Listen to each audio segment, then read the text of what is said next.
For centuries, travelers and scholars have admired the stone theatres, marble statues, and heroic legends of ancient Greece. Yet behind these familiar landmarks lies a much deeper story.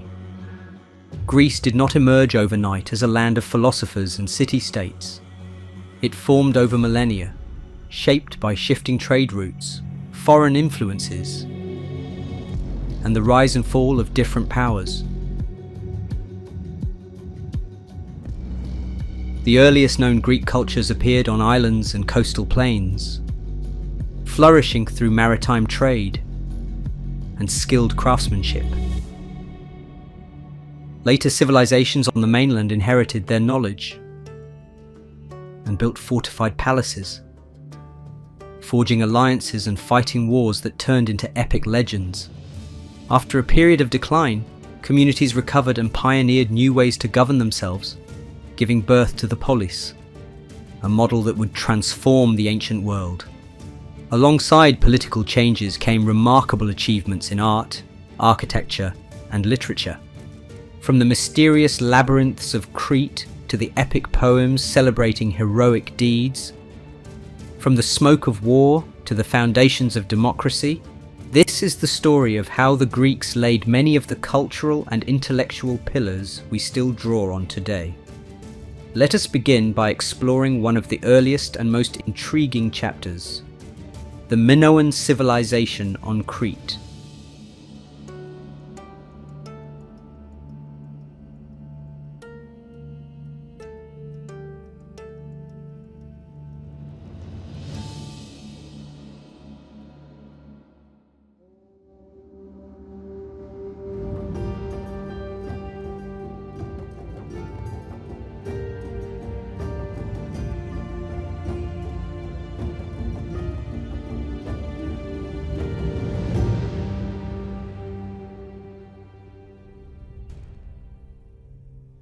The island of Crete, located at the crossroads of the eastern Mediterranean, was home to one of Europe's earliest advanced civilizations, the Minoans.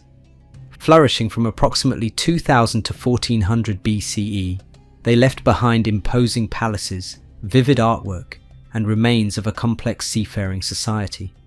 Much of what we know about them comes from the early 20th century excavations led by Sir Arthur Evans at Knossos.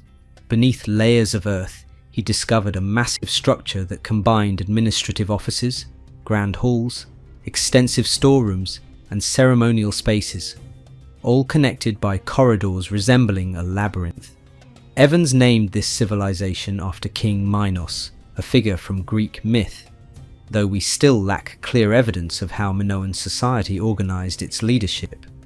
Key Minoan sites include Knossos, Phaistos, Malia, and Zakros, each featuring a palace at its core. These palaces likely served multiple functions: residences for rulers or elites, centers of economic management, and spaces for religious rituals. Storerooms held large clay pithoi, jars, used to store grain, oil, and wine. Surplus supplies, carefully inventoried, hint at a centralized administration. Although direct details about social hierarchy remain hidden, Minoan linear, a script is still undeciphered. Archaeological findings suggest a well-organized society that supported craft specialization, long-distance trade, and large-scale building projects. Minoan Crete enjoyed a strategic location for maritime commerce. The island's ports allowed ships to travel to Egypt, the Levant, and across the Aegean. Trade goods might include pottery, timber, textiles, and possibly metals that the Minoans acquired from other regions. These international connections enriched Minoan culture. Artifacts found in Crete show traces of Egyptian, Near Eastern, and Cycladic styles. At the same time, Minoan exports, particularly pottery, reached distant shores. This active exchange spread new ideas, artistic motifs, and perhaps even religious practices throughout the eastern Mediterranean. Few ancient societies matched the Minoans' skill in fresco painting. Their palace walls feature images of slender figures engaged in athletic or ceremonial activities. The famous bull leaping scenes illustrate young acrobats vaulting over charging bulls, a possible religious rite or a symbolic performance of bravery. Marine life was another common motif. Ceramic vessels from this period are adorned with octopuses, fish, and shells. These lively designs reflect not only a strong link to the sea, but also a celebration of the island's natural environment. Minoan religious beliefs remain partly obscure, but female figures often appear in positions of authority or spiritual significance. Snake-handling statues, sometimes called snake goddesses, depict a robed female holding snakes and wearing an elaborate headdress, suggesting some cult practice related to fertility or the underworld. Open-air peak sanctuaries atop Crete's mountains reveal sites of communal worship involving animal sacrifices or offerings of clay figurines. The bull also plays a central role in Minoan iconography, underscoring its ritual importance. While we cannot confirm the specifics of their mythologies, it seems plausible that Minoan religion revolved around nature cycles, fertility, and possibly a mother goddess concept. The Minoans developed their own scripts, first with Cretan hieroglyphic and then Linear A. Archaeologists have uncovered numerous clay tablets or seals with these signs, often recording economic transactions. Unfortunately, the script defies full translation. We know it was used for administrative purposes, tallying goods, listing personnel, or noting tributes, but the actual language behind Linear A remains a puzzle. This linguistic barrier holds back a deeper understanding of Minoan politics and law. Still, the presence of a writing system points to a high degree of social complexity. Administrators coordinated storage, distribution, and possibly trade from within the palaces. Around 1628 BCE, the volcanic island of Thera, modern Santorini, erupted catastrophically, sending ash and possibly tsunamis toward Crete. The exact impact on Minoan infrastructure is debated. Some believe the eruption weakened the Minoans economically and destabilized their society. Others note that Minoan palaces continued functioning for at least a generation afterward. Earthquakes may have compounded the damage, leading to multiple rebuilding efforts. Between 1500 and 1450 BCE, a series of destructive events, fires, invasions, or internal conflicts, decimated most Minoan palaces. Only Knossos endured, though it showed signs of Mycenaean influence. Clay tablets at Knossos began using Linear B, the writing system of Mycenaeans. Over time, mainland Greeks appear to have absorbed or supplanted the Minoan elite, incorporating parts of Cretan culture into their own. By around 1400 BCE, the Minoan civilization had largely given way to Mycenaean dominance on Crete. Despite their downfall, Minoan achievements had a lasting impact. Their palatial architecture became a model for Mycenaean centres. Maritime trade networks they established remained active, bridging the Aegean and the Near East. Minoan motifs, like vibrant marine designs, influenced pottery styles across the Greek mainland. Even the legendary labyrinth and the bull-centered rituals found echoes in the later Greek myth of the Minotaur, kept alive in epic storytelling. In modern times, archaeological work has reshaped our view of Europe's Bronze Age beginnings. Far from being a mere footnote to the Mycenaeans, the Minoans represent a sophisticated civilization with advanced artistry, extensive trade systems, and likely a complex social structure. Their palaces, partly reconstructed at Knossos, continue to capture public imagination, fusing myth and history in a landscape where labyrinthine corridors once bustled with activity. Archaeologists still hope that future discoveries may reveal more about the Minoan script or religious practices. Until then, the Minoans stand as a crucial link in the chain of early Mediterranean civilizations, bridging the older cultures of the Near East to the emerging societies of mainland Greece. By examining the Minoan Age, we see the roots of a maritime tradition and cultural artistry that would help shape the next great phase of Greek history, the Mycenaean Age on the mainland.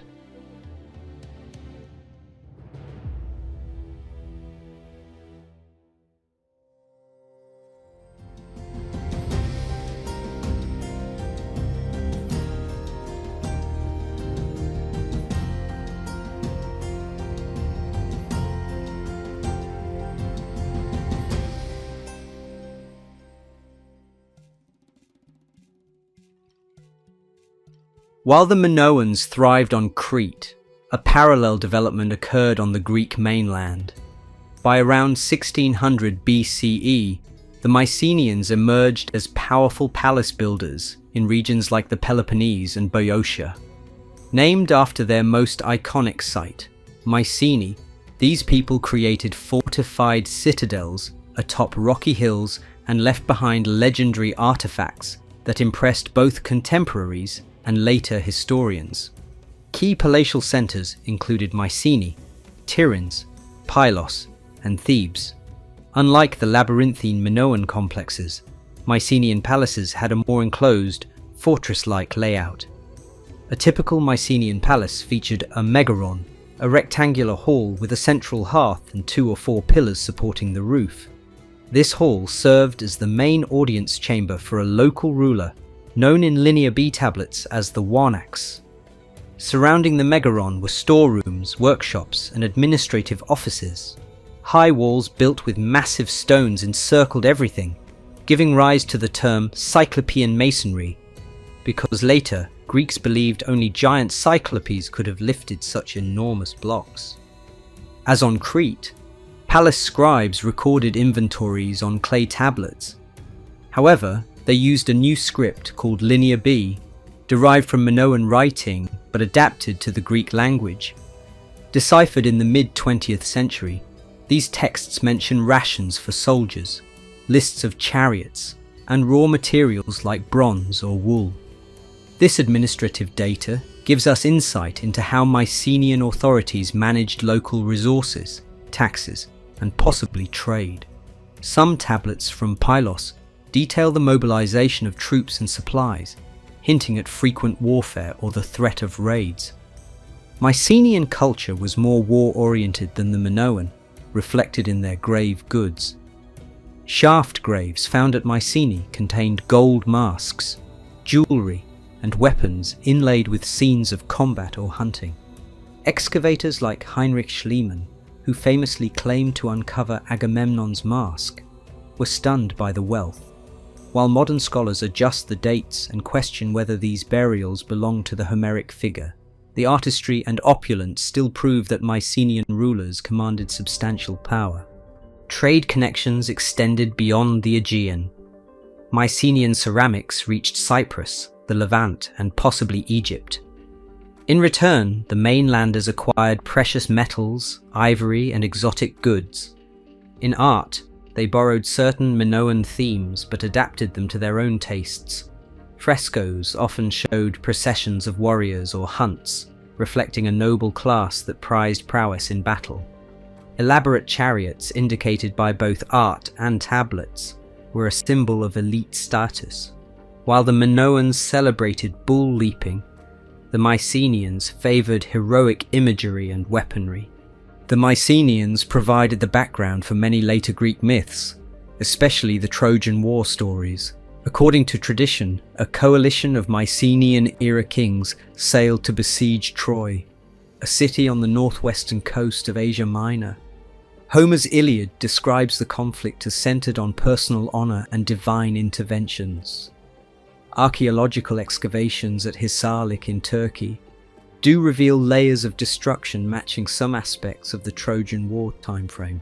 Scholars debate whether a real war occurred around 1200 BCE over trade routes controlling the Dardanelles. While absolute proof is lacking, it remains plausible that Mycenaean warriors clashed with local powers in that region. Regardless of the historical truth behind Homer's epics, the Mycenaean palaces had the resources and military capability to launch seaborne expeditions. Contemporary texts mention large fleets, tens of thousands of rowers or entire armies mobilized by palace orders. Even if these numbers are exaggerated, it shows that the concept of far-reaching campaigns was not beyond the realm of possibility. Around 1200 BCE, civilizations across the eastern Mediterranean experienced turmoil. The Hittites vanished. Egyptian records mention raids by sea peoples, and the Mycenaean Palaces encountered repeated destruction. Many historians refer to this upheaval as the Bronze Age collapse. For Mycenaean Greece, it meant the decline of palace economies, the disappearance of Linear B, and widespread social disruption. Some palaces were burned down, others were gradually abandoned. People fled to more defensible locations, and the complex administrative systems vanished. Why did this collapse happen? Theories vary. Some argue that internal revolts against palace elites destabilized entire regions. Others blame foreign invasions by groups moving through the Balkans, Dorians, or Sea Peoples. Climatic shifts or earthquakes may have also played a role, exacerbating economic crises. In any case, by 1100 BCE, the grand Mycenaean centers were gone or drastically reduced. The once thriving trade routes in metals and luxury items slowed or stopped, leading to cultural fragmentation. Although the palaces fell, the Mycenaean legacy endured in oral tradition. Stories of great heroes, golden masks, and walled citadels fed into the epic cycles that bards would later recite during the Greek Dark Ages. Over time, these tales formed the basis of Homer's Iliad and Odyssey, preserving a memory of a heroic age in which powerful kings assembled armies and contended with gods. In subsequent centuries, Greeks who lived in simpler communities could not easily replicate Mycenaean architecture or literacy.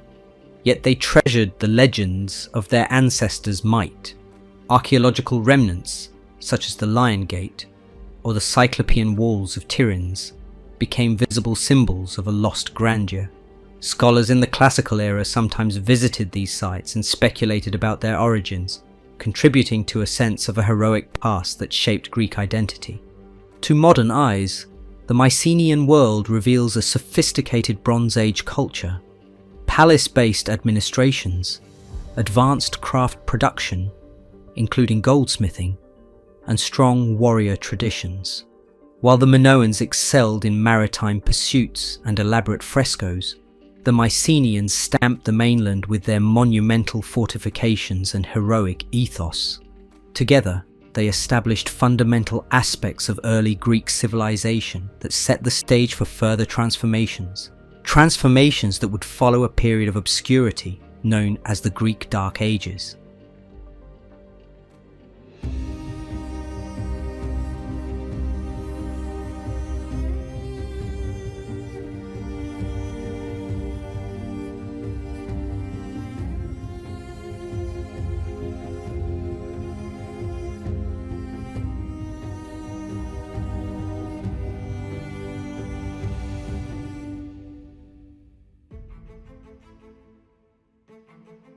After the Mycenaean centers were abandoned or destroyed around 1100 BCE, Greece underwent a period of reduced complexity, often called the Greek Dark Ages. While this term can be misleading, some pockets of continuity clearly remained.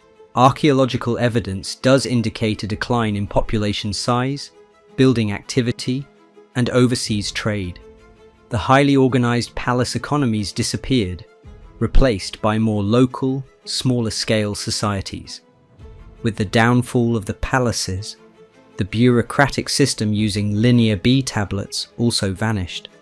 Without centralized authorities to support literacy, writing largely ceased.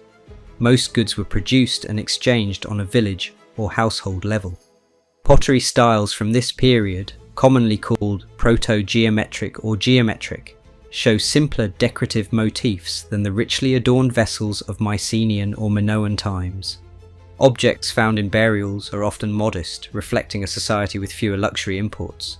In some areas, local chiefs might have emerged, but they lacked the extensive reach of the old palace rulers. We do not see large fortifications being built, nor do we see broad-scale architectural projects. Historical references to Dorian invasions are partly mythic. It's unclear whether migrations from the north significantly contributed to the collapse or came afterward. Regardless, the Greek world was reshaped into pockets of agricultural communities that preserved only fragments of Bronze Age memories. During these quieter centuries, oral tradition played a key role in preserving knowledge. Bards, known as aoidoi, composed and performed epic narratives about past heroes. These stories were not written down, yet they carried forward recollections of Mycenaean warriors, sieges, and palace splendor. Later, such tales would coalesce into the Iliad and Odyssey, credited to Homer. While details might have changed in the retelling, the idea of a heroic age lingered. Social structures in the Dark Ages were likely based on kinship groups. Over time, families grouped into small communities that began to define territorial boundaries. Ancestral cults or hero worship may have arisen, where people venerated legendary forebears at simple shrines. Meanwhile, the skill of ironworking spread, providing stronger and more accessible tools and weapons than bronze.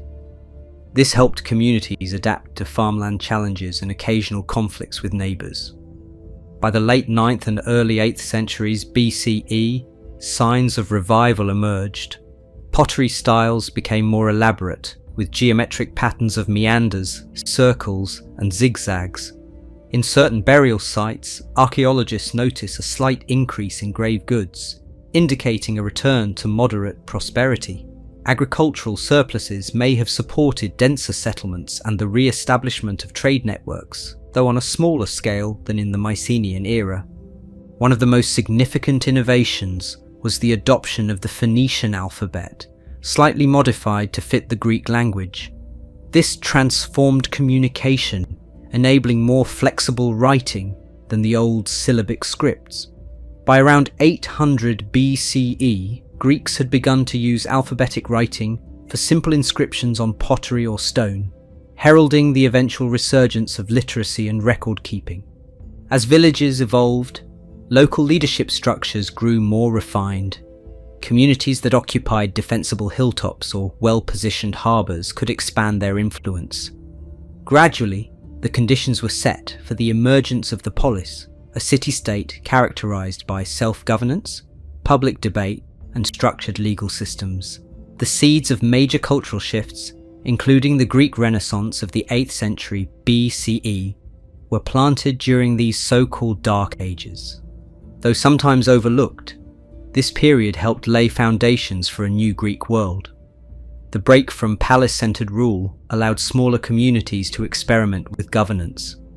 Oral epics captured a heroic past that would unite future generations under shared mythic narratives. The slow spread of iron and the reintroduction of writing would be crucial when the Archaic Age dawned. Thus, the Dark Ages were a crucial bridge between the Bronze Age palaces and the dynamic city-states that would soon reshape Mediterranean history.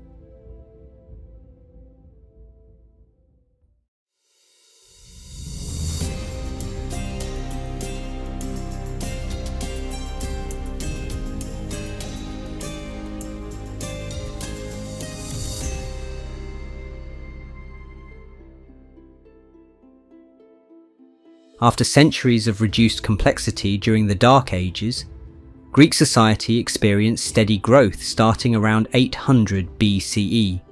This revitalization launched a phase known as the Archaic Age, roughly 800 to 500 BCE. During these centuries, the foundations for classical Greece were laid.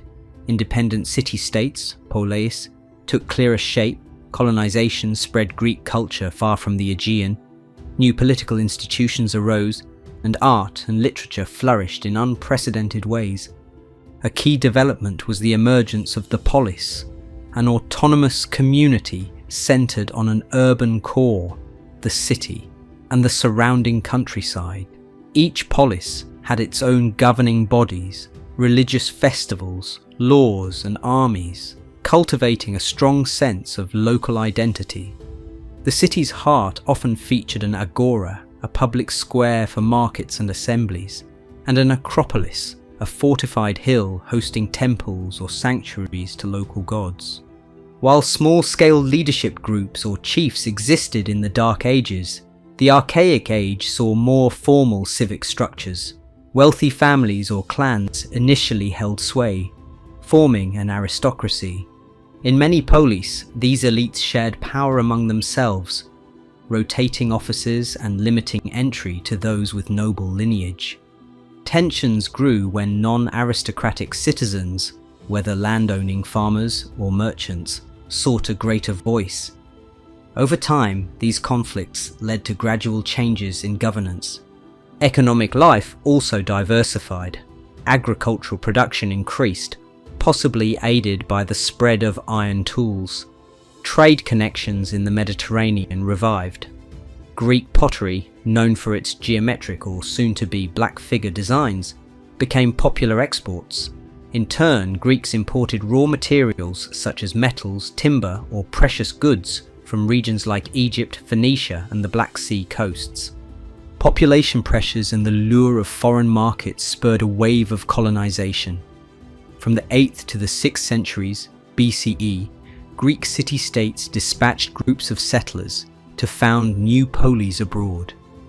Notable colonies arose in southern Italy and Sicily, collectively called Magna Graecia, along the coast of Thrace, around the Black Sea, in places like the Bosporus, and westward near modern Marseille. A polis would typically choose a leading official called an oikist to guide settlers, who carried sacred fire from the mother city's hearth to light a new civic hearth in the colony. Though independent, these new cities maintained cultural bonds with their metropolis. Such far-reaching expansion spread Greek customs, language, and mythology, while introducing the settlers to local cultures. As city-states grew, power struggles escalated. Aristocrats dominated offices and used traditional family ties to secure privileges. Wealthy merchants or upwardly mobile families, however, challenged this elite monopoly. The result in many polis was the rise of tyrants, individuals who seized authority by force or by popular support. In modern usage, tyrant implies a cruel dictator, but in archaic Greece, many tyrants had broad backing from commoners eager to break aristocratic control. They might sponsor building projects, religious ceremonies, or public festivals, enhancing civic pride. Corinth under Kypselos, mid-7th century BCE, is a prime example, as he boosted the city's trade, constructed new public works, and expanded harbour facilities. Athens presents a more detailed case. By the late 7th century BCE, it was governed by archons, magistrates drawn from noble families. Disputes among wealthy clans caused social unrest, and some smaller farmers sank into debt bondage. In the 600s BCE, Draco instituted the first written code of laws for Athens, remembered for its severity.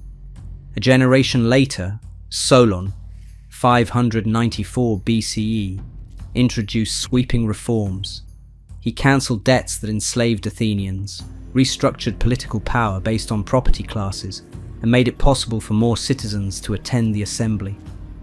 While not yet democratic, Solon's system allowed a broader spectrum of free male citizens to partake in governance.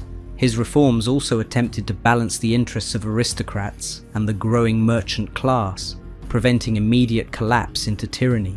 Eventually, a tyrant named Peisistratus rose to power in Athens, but his rule saw the promotion of festivals like the Panathenaea and the building of temples, strengthening communal identity and bridging social divides. Sparta, located in the southern Peloponnese, took a different path. Early on, Spartans conquered the neighbouring region of Messenia and turned its inhabitants into helots, a class of state-owned serfs. To control this large subject population, Sparta developed a militarized system.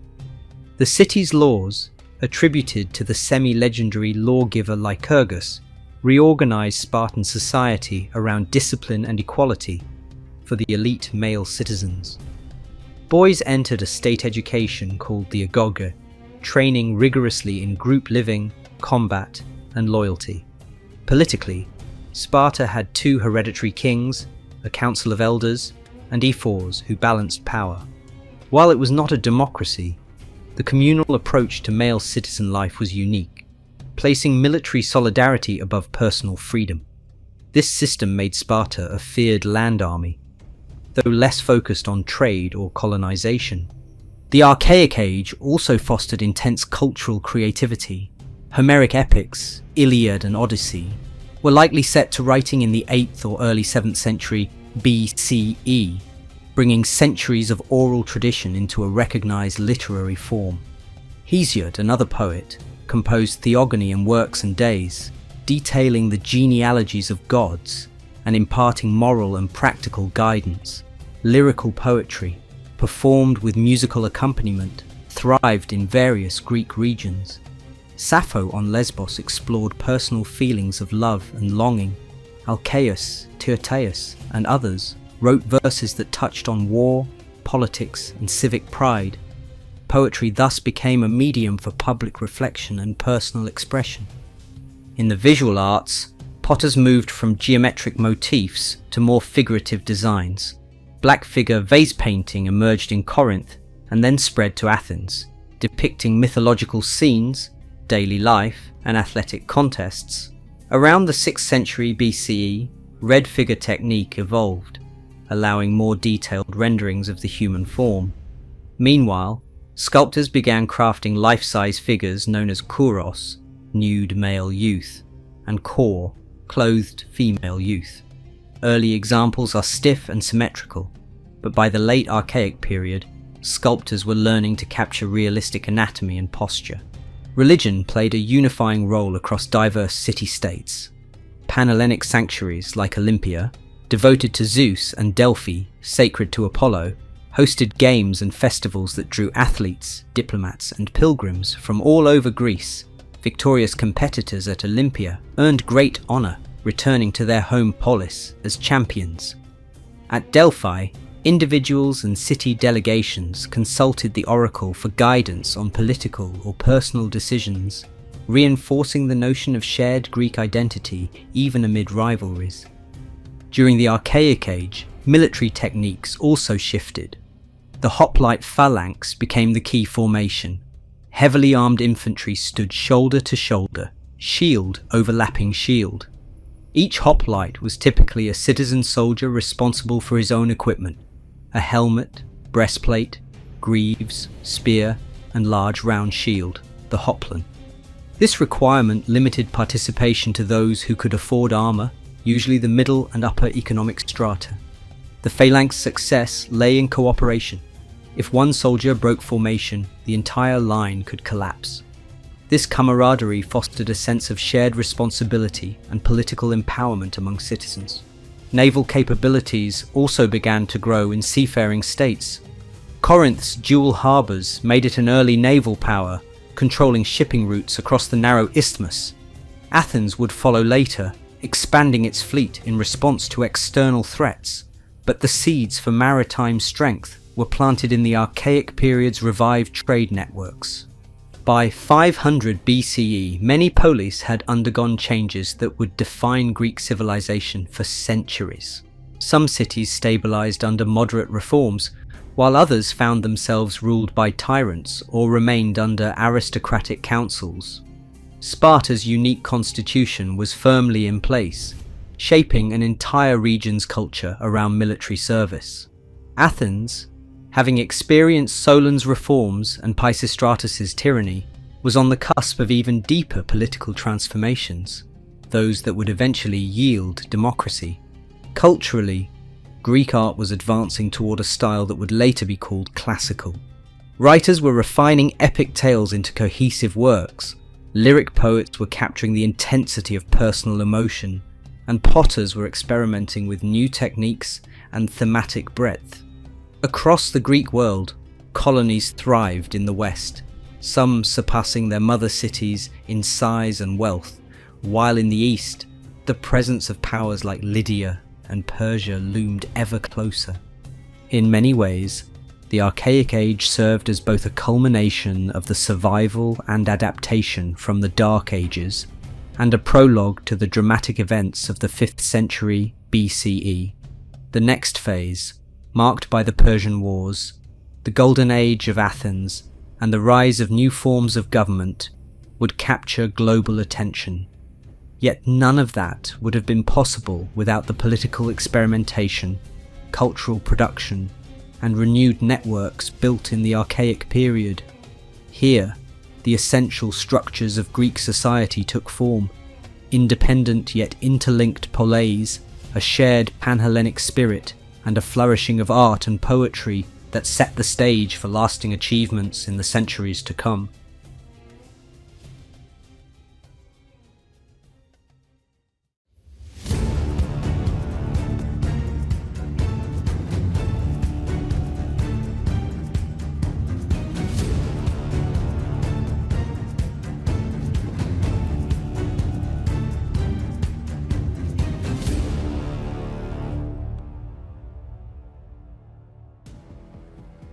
By the late 6th century BCE, many Greek polis had matured through the Archaic Age, forming structured governments, thriving economies, and distinctive cultural practices. Yet they remained politically fragmented, prone to rivalries and occasional alliances. Meanwhile, on the eastern horizon, a vast power was growing: the Persian Empire. Founded by Cyrus the Great and extended by kings like Cambyses and Darius I, Persia controlled lands from the Indus Valley to Asia Minor. The collision of these two worlds, the independent Greek city-states and the imperial might of Persia, would trigger some of the most famous conflicts in ancient history: the Persian Wars. Around 546 BCE, the Lydian kingdom of Western Anatolia fell to Persia. This brought Ionian Greek cities on the coast of Asia Minor under Persian rule. These coastal communities were wealthy and culturally vibrant but lacked collective unity.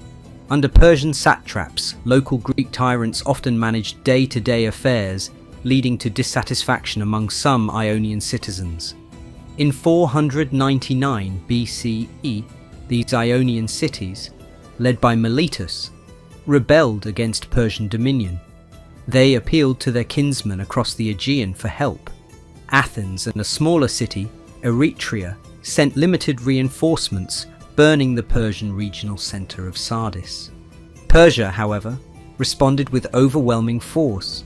By 494 BCE, the Ionian Revolt was crushed, Miletus was sacked, and Persian rule re-established in Asia Minor. King Darius I was enraged at Athens and Eretria for intervening. He resolved to punish them and to expand Persian control into mainland Greece. This decision set the stage for Persia's first invasion of European Greece. Darius I dispatched a fleet across the Aegean in 490 BCE.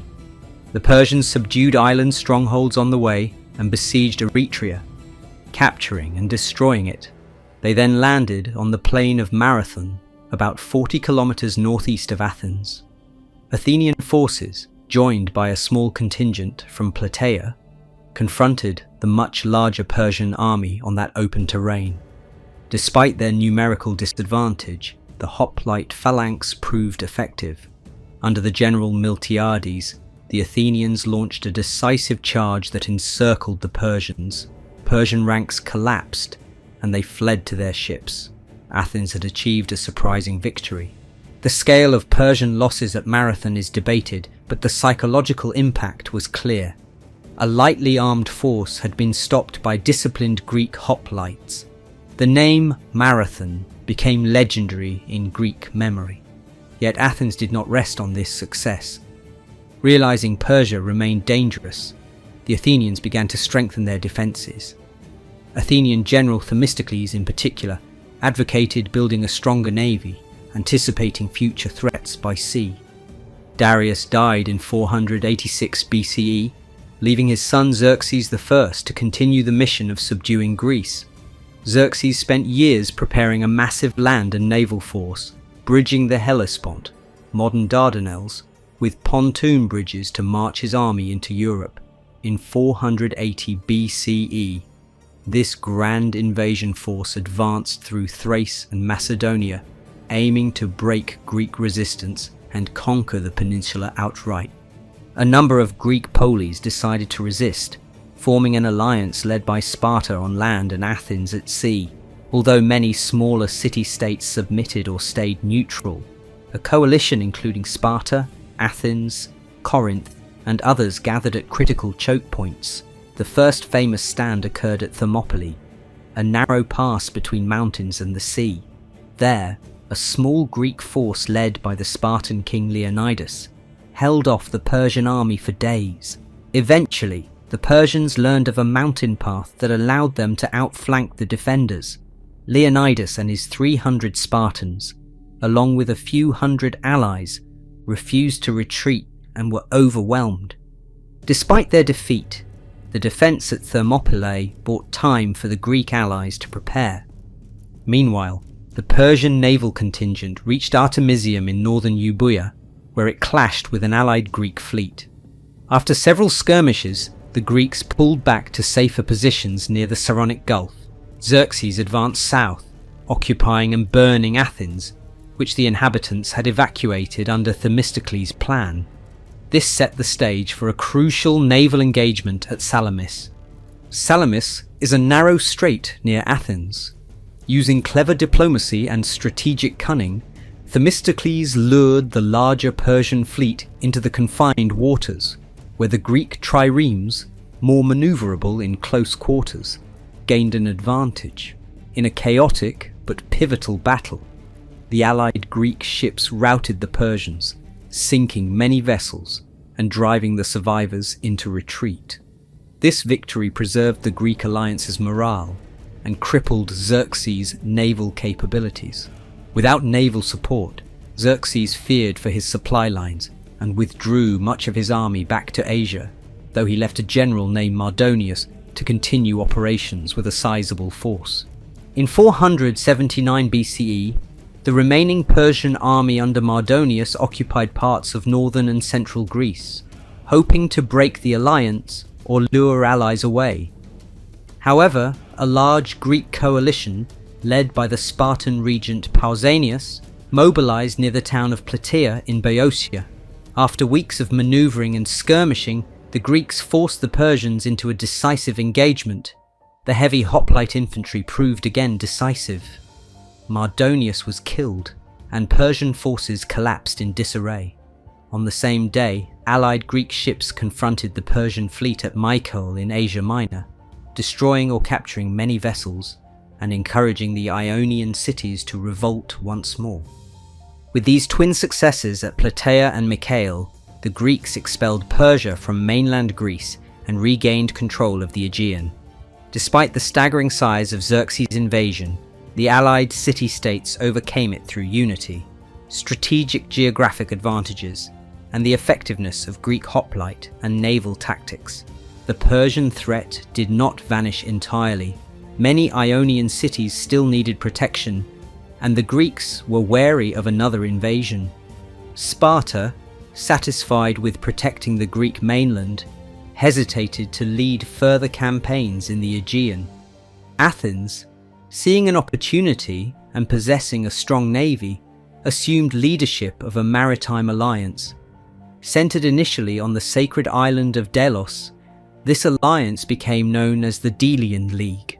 Formed around 478 BCE, member states contributed ships or money, and Athens, as the preeminent naval power, assumed command. Over time, the Delian League cleared Persian garrisons from the Aegean and seized strategic territories. What began as a mutual defense pact slowly turned into an instrument of Athenian dominance. League treasury funds were used for ambitious building projects in Athens, and attempts to leave the League were often met with force by the Athenian navy. Gradually, Athens transformed the Delian League into its own empire.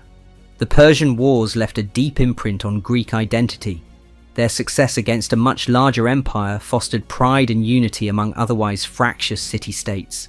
For Athenians, victory at Salamis confirmed the value of sea power and encouraged them to develop their navy further. Democratic institutions also gained prestige in Athens, as many rowers who were poorer citizens had played a key role in naval battles. Greek historians like Herodotus, often called the father of history, wrote detailed accounts of these events. Herodotus's histories not only highlighted Persian might, but also explored the cultural contrasts between Greeks and barbarians, shaping how Greeks saw themselves for centuries to come. The success at Marathon, Thermopylae, Salamis, and Plataea became legendary episodes recounted in oratory, theatre, and philosophical discourse. The aftermath of war, however, set in motion tensions that would influence the next phase of Greek history. Sparta and Athens emerged as two principal powers with conflicting interests. While Athens championed further anti-Persian operations and built a maritime empire, Sparta favoured a conservative approach focused on the Peloponnese. These opposing visions would gradually tear the Greek alliance apart, leading to internal conflicts that overshadowed the final liberation of Ionian Greeks from Persian rule.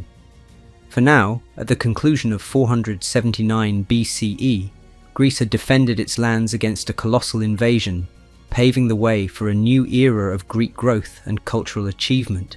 The stage was set for what many call the Golden Age of Athens, a period of extraordinary developments in politics, art and thought, but also a time of rising hostility between the major city-states.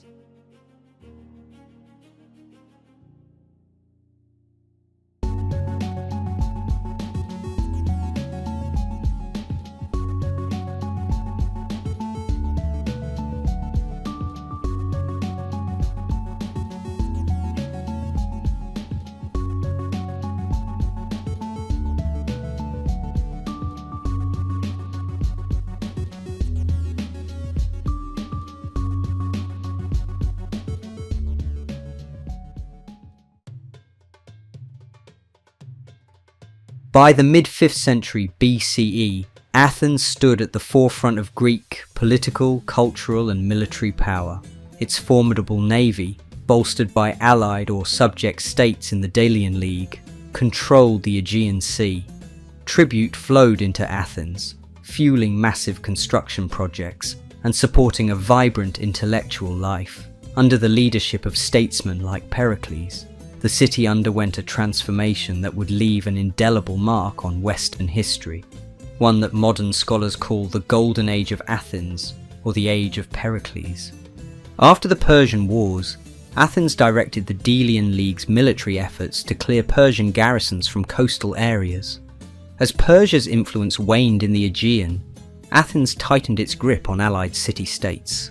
League members who tried to secede, such as Naxos and Thasos, faced forcible subjugation. Over time, League dues were converted from ship contributions to monetary tribute, deposited initially on Delos, then later transferred to Athens. This enabled the Athenians to finance a strong fleet, sustain public works, and even pay citizens for civic duties. Not all Greeks supported Athenian expansion. Sparta, leading the Peloponnesian League, viewed Athens' rising influence as a threat. Tensions surfaced over territory and alliances, but for several decades open conflict was avoided. During this interim, Athens enjoyed relative peace and prosperity, channeling resources into cultural advancements. Athens had been evolving politically since the reforms of Solon in 594 BCE. In the wake of the Persian Wars, democratic institutions expanded further. The People's Assembly, Ecclesia, composed of adult male citizens, held final authority over legislation. A council of 500, Boulé, prepared bills for debate, and many offices were filled by lottery to ensure broader participation. Key positions requiring expertise, like generals, strategoi, were still elected, allowing influential figures such as Themistocles or Pericles to guide military and political strategy. A notable shift was the introduction of pay for public offices, which Pericles championed. By compensating citizens for serving on juries or other civic roles, Athens opened participation to those who lacked independent wealth, while women, enslaved people, and resident foreigners, metics, were excluded from full citizenship. An unprecedented proportion of free males now took part in governance. This system, sometimes called radical democracy, relied on mass gatherings, where citizens voted directly on laws, treaties, and military ventures. Pericles emerged as a dominant statesman in the 450s BCE, holding the office of strategos repeatedly. He championed the idea that Athens had a unique destiny to lead the Greek world. Under his guidance, Athens used league funds to begin major construction on the Acropolis, which had been destroyed by the Persians. The Parthenon, dedicated to Athena Parthenos, Athena the Virgin, became the crown jewel of this rebuilding effort, exemplifying the Doric style with subtle refinements to create an impression of perfect symmetry.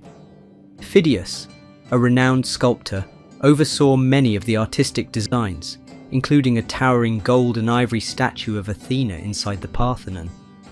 Other structures soon graced the Acropolis: the Propylaea, a grand entrance gateway, the Erechtheion, with its famous caryatid porch, and the Temple of Athena, Nike.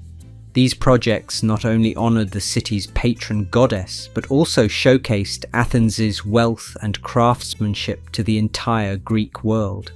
Workers drawn from various trades, stonemasons, sculptors, painters, were paid by the state, ensuring popular support among labourers and artisans.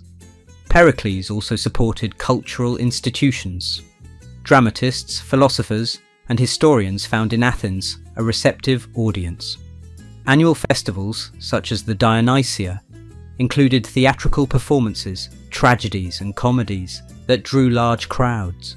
Intellectual gatherings in the agora or private homes allowed thinkers to debate ideas ranging from ethics to cosmology. Pericles openly invited talented individuals to Athens, proclaiming the city an educational beacon for Greece. A hallmark of the Golden Age was the explosion of literature, especially drama.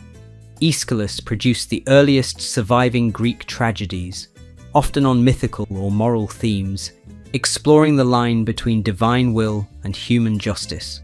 Sophocles refined tragedy further, presenting complex characters like Oedipus and Antigone, whose personal choices collide with fate or the state's demands.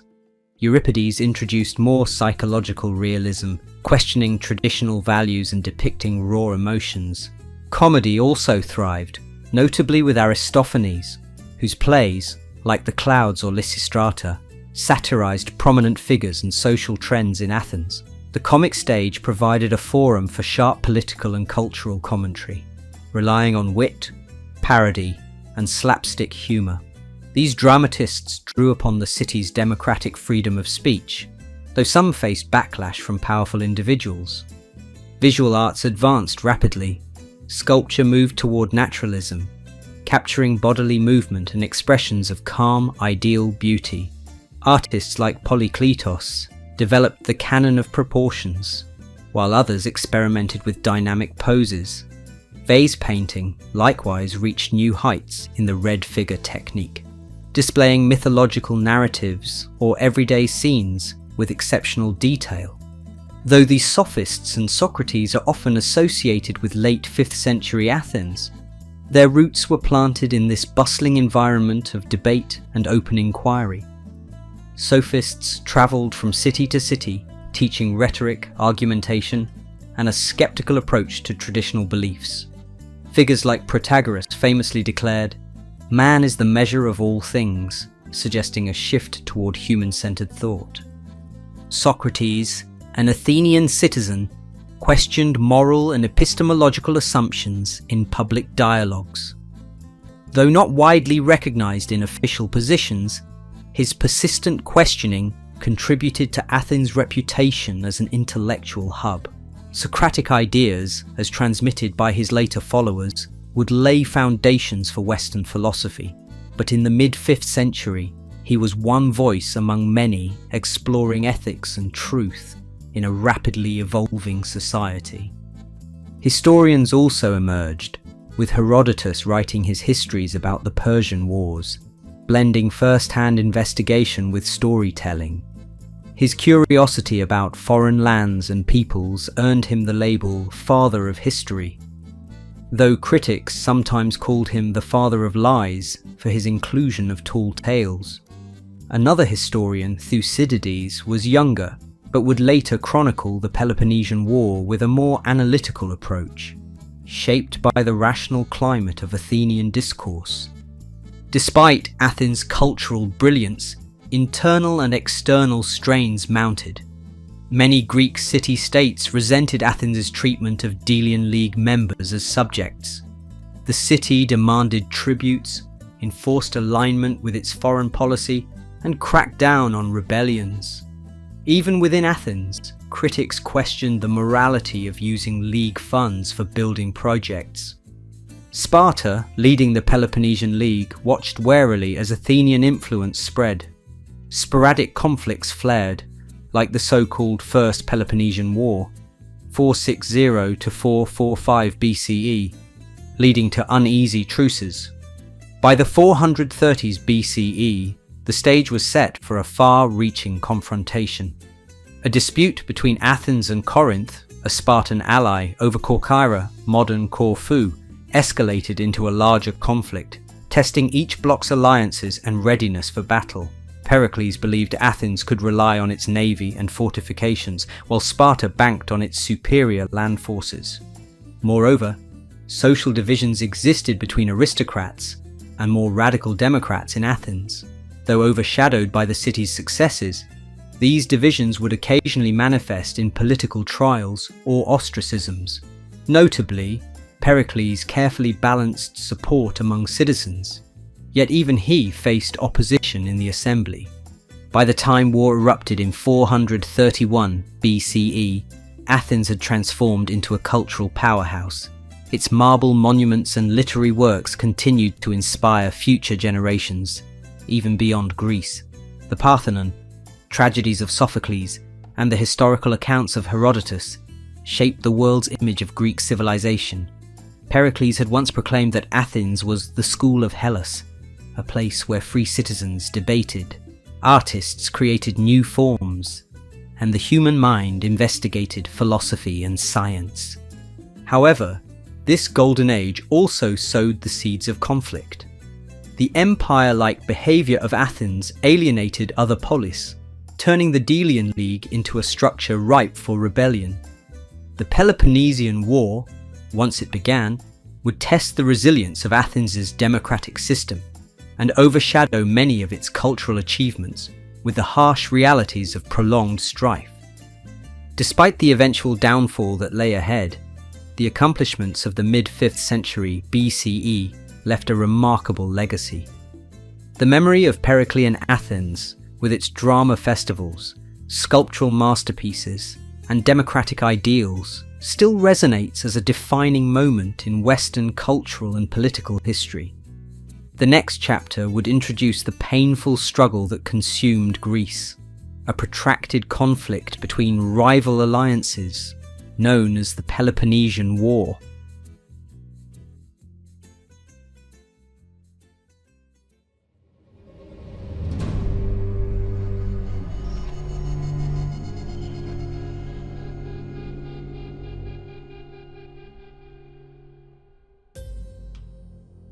By the late 5th century BCE, the Greek world was sharply divided between two power blocks. Athens and its allies dominated the seas, collecting tribute and projecting naval strength.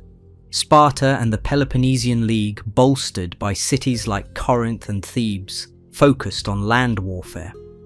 Although both sides had fought together against Persia decades earlier, distrust and disputes had eroded their unity.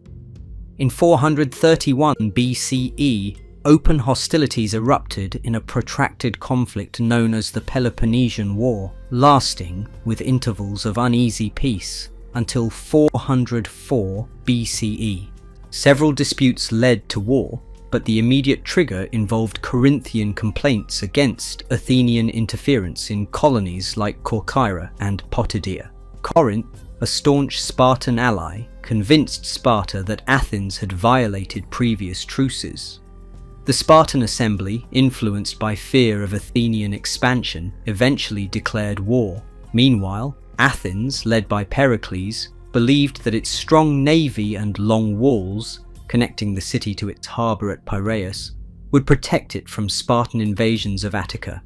The war is conventionally divided into phases: Archaic War, 431 to 421 BCE, Peace of Nicias, 421 to 413 BCE, though incomplete, Decelean or Ionian War, 413 to 404 BCE. In the Archaic War, Spartan king Archidamus II repeatedly invaded Attica, burning crops and hoping to force Athens into a land battle. Pericles instructed Athenians to shelter behind the city walls, relying on their fleet to supply food via the port.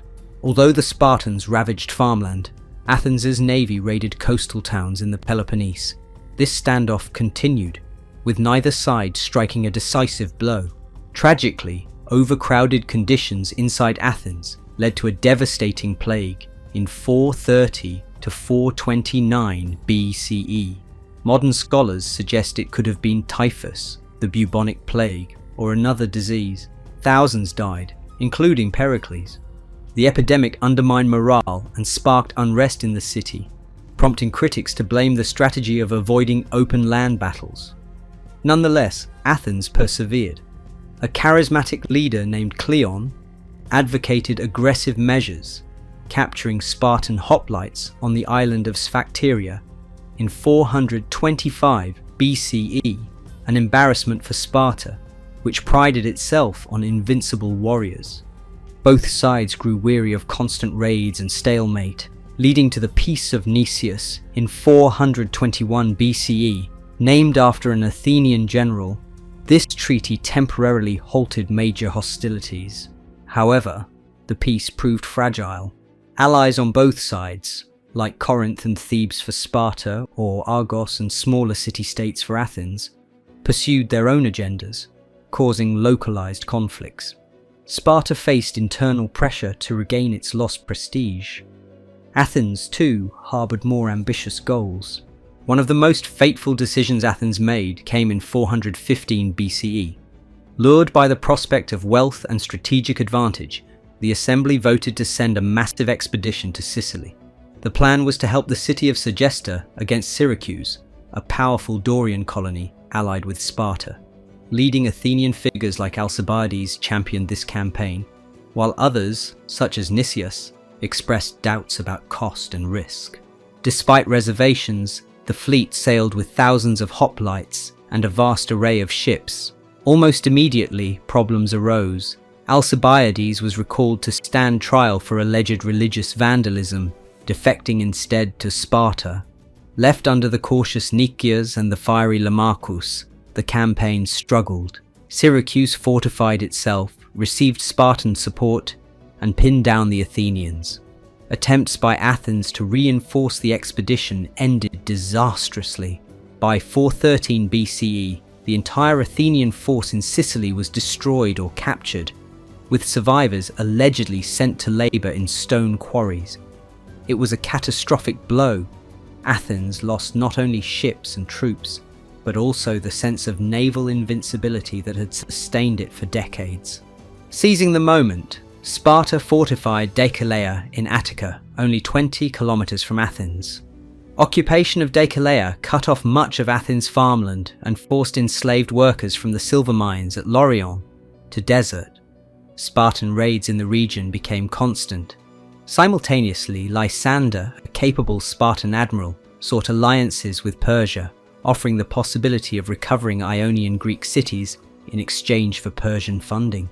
Persian gold enabled Sparta to expand its fleet, undermining Athens' chief advantage at sea. Athenian resilience was remarkable. They rebuilt parts of their navy and even won some naval clashes, but the strain was immense. Financial resources drained away, morale dropped, and internal strife rose. A coup by aristocratic factions briefly established an oligarchy, the government of the 400, in 411 BCE, hoping to negotiate with Sparta. Nonetheless, the main Athenian navy stationed at Samos refused to recognize the new regime, eventually restoring democracy at home. After years of fluctuating fortunes, Spartan naval power grew under Lysander. In 405 BCE, he achieved a decisive victory at Aegospotami on the Hellespont, capturing or destroying nearly the entire Athenian fleet. With Athens blockaded and no means to import grain, the city's population faced starvation. In 404 BCE, Athens surrendered. Sparta tore down the long walls, disbanded the Athenian Empire, and installed a puppet oligarchic government known as the 30 Tyrants. Sparta now stood as the preeminent Greek power, yet the war left the entire region weakened. Thousands had died, trade networks were damaged and resources spent. Factionalism persisted among city-states, and Persia still lurked as an influential force in the Aegean. The sense of collective Greek triumph from the Persian Wars was replaced by bitterness and exhaustion. The Peloponnesian War, extensively chronicled by the Athenian historian Thucydides, marked a turning point in Greek history. Thucydides analysed it as a conflict driven by fear, power struggles, and miscalculations, rather than purely divine will.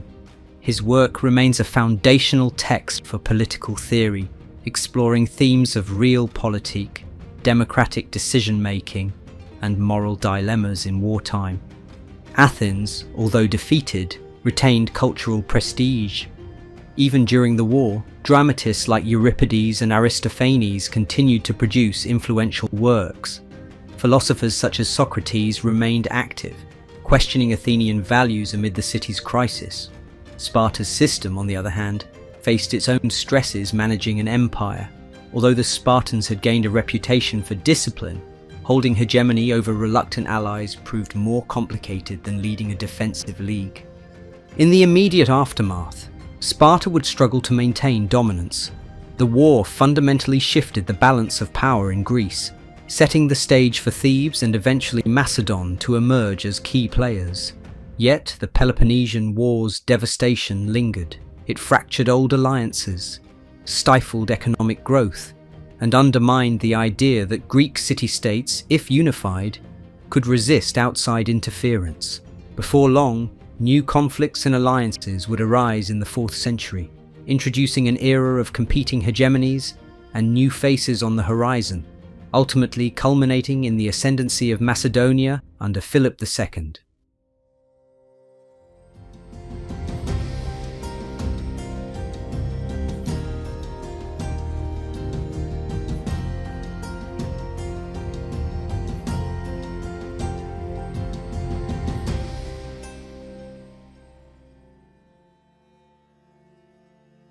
With Athens defeated at the close of the Peloponnesian War, Sparta briefly held a position of unrivaled influence in Greece. Yet this supremacy would be short-lived. The 4th century BCE ushered in a complex web of shifting alliances and rebellions, as city-states fought for autonomy and new leaders grasped for regional dominance. Spartan power waned. Thebes rose unexpectedly. Athens recovered to some extent, yet never regained its former empire. In the background, a kingdom from the north, Macedonia, began reforms that would soon transform the entire Greek world. After 404 BCE, Sparta imposed oligarchies on some defeated cities, including Athens, where the oppressive 30 tyrants ruled briefly before being overthrown by pro-democratic forces, 403 BCE. Many Greeks grew resentful of Spartan interference, especially as Spartan governors, harmosts, and garrisons cost money and curbed local freedoms. Spartan attempts to tighten control over Ionian cities also led them into conflict with Persia again. as these cities had historically been a Persian interest.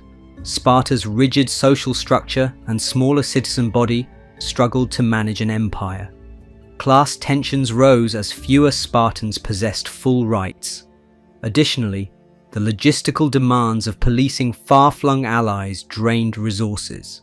While Spartans still excelled at land warfare, their naval capabilities could not match the resources once commanded by Athens. Insurrections and shifting allegiances weakened Spartan hegemony.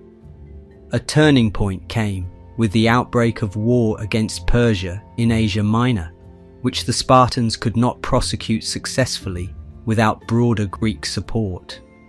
Another surprising development was the rise of Thebes in Boeotia.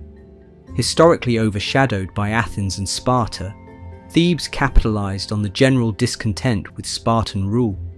In the early 4th century BCE, Theban leaders like Pelopidas and Epaminondas reorganized their forces. In 371 BCE, Thebes scored a landmark victory at the Battle of Leuktra. There, Epaminondas employed innovative tactics, like a deepened left wing and the elite sacred band, to crush Sparta's previously invincible Hoplite Phalanx. This defeat shocked the Greek world, breaking the myth of Spartan invulnerability. Thebes then led a coalition to free Messenia from Spartan domination, drastically undercutting Sparta's agricultural base. For a brief period, Thebes took a leading role, founding new alliances and reorganizing the Boeotian League under its leadership. Epaminondas, a remarkable military strategist and statesman, even campaigned into the Peloponnese multiple times, menacing Sparta itself. However, Theban preeminence was also fleeting, as Epaminondas died in battle at Mantinea, 362 BCE. Without his leadership, Thebes struggled to maintain unity among its allies, and new powers emerged on the horizon. Athens, liberated from the 30 tyrants, gradually restored its democracy. Although it lost most of its empire, Athens maintained a respectable navy and formed new maritime confederacies, attempting to recapture some alliances in the Aegean. Yet finances remained tight, and internal factionalism complicated policies. Athenian orators, such as Demosthenes and Isocrates, reflected these tensions in their speeches, lamenting lost glories or proposing new strategies. Athens no longer commanded the vast resources of the 5th century, but it retained cultural influence. Schools of rhetoric and philosophy thrived, attracting students from across Greece. While the southern city-states locked horns, Macedonia, a kingdom to the north, began its ascent. Traditionally, the Macedonians were considered semi-Greek or peripheral. Their monarchy oversaw tribal regions and cooperated with Greek city-states occasionally, as when King Alexander I allied with Athens during the Persian Wars. Yet, Macedonia lacked the developed polis structure of central Greece, and was often dismissed as backward. This perception changed drastically under King Philip II reigned, 359 to 336 BCE. Philip had spent part of his youth as a hostage in Thebes, observing Epaminondas's military reforms. Once he became king, he reorganized the Macedonian army, introducing a longer pike called the sarissa and creating a formidable phalanx. He also established an elite companion cavalry. Through diplomacy, marriages, and warfare, Philip secured Macedonia's frontiers against Thracians and Illyrians, then expanded southward, eyeing influence in Thessaly. He capitalized on the internal rivalries of Greek polis, offering alliances or threatened intervention. Greek city-states underestimated his growing power until it was too late. Philip's first major interventions drew him into conflicts like the Social War and then the Sacred War, which involved Delphi. Intrigue between different Greek states, such as Phocis, which had seized the Delphic treasury, and Thebes, opened opportunities for Macedonian involvement. Philip portrayed himself as a defender of Apollo's sacred site, winning moral legitimacy. One by one, he either subdued or allied with key regions. The city of Olynthus, in Chalkidike fell to his forces, removing an important obstacle to Macedonian expansion. Athenian orator Demosthenes delivered rousing speeches, later known as the Philippics, warning against Philip's encroachments. But Athens struggled to build a unified front as other states harboured old grudges or sought Macedonian help for their own disputes. A broad Greek coalition did not emerge until 338 BCE, when Philip's troops threatened central Greece more directly. Sensing the Macedonian threat, Athens and Thebes formed a last-minute alliance. They met Philip's army near Chaeronea in Boeotia. The battle proved decisive. Philip's forces, including his teenage son Alexander in a key cavalry role, overwhelmed the allied phalanxes. Thebes' elite sacred band was annihilated. Athens suffered heavy losses. With the defeat of these once powerful polis, Philip now commanded indisputable influence over Greece. In the aftermath, Philip formed the Corinthian League, a federation ostensibly uniting Greek states, but effectively putting them under Macedonian leadership. Sparta refused to join, yet it could do little to resist. Philip declared that the League's mission was to launch a unified war against the Persian Empire, avenging the invasions of the past, and liberating Greek cities in Asia Minor. Many Greeks saw this as a chance for renewed glory and an end to internal struggles, though some resented Macedon's dominance. Before Philip could fully realize his plan, he was assassinated in 336 BCE at a celebration in Aegae. His son Alexander III, then only 20 years old, succeeded him. Greek city-states were uncertain if they could break free from Macedonian oversight. But Alexander swiftly showed his mettle. He quelled rebellions, destroyed Thebes in 335 BCE as a harsh warning, and reasserted control over the Corinthian League. By 334 BCE, Alexander crossed into Asia Minor, commencing the legendary conquests that would reshape the ancient world. Thus, the 4th century BCE ended on a note very different from its start. Sparta had lost its place of leadership, Thebes' moment of ascendancy had passed, and Athens, though still culturally influential, was relegated to second-tier power under Macedonian overshadow. Greece itself, once fiercely independent, found unity only under an external monarchy that harnessed its resources for empire building. The classical polis system, so dominant in the 5th century, was giving way to a larger stage, and the story now moved beyond the Aegean into Persia, Egypt, and beyond, under the banner of Alexander the Great.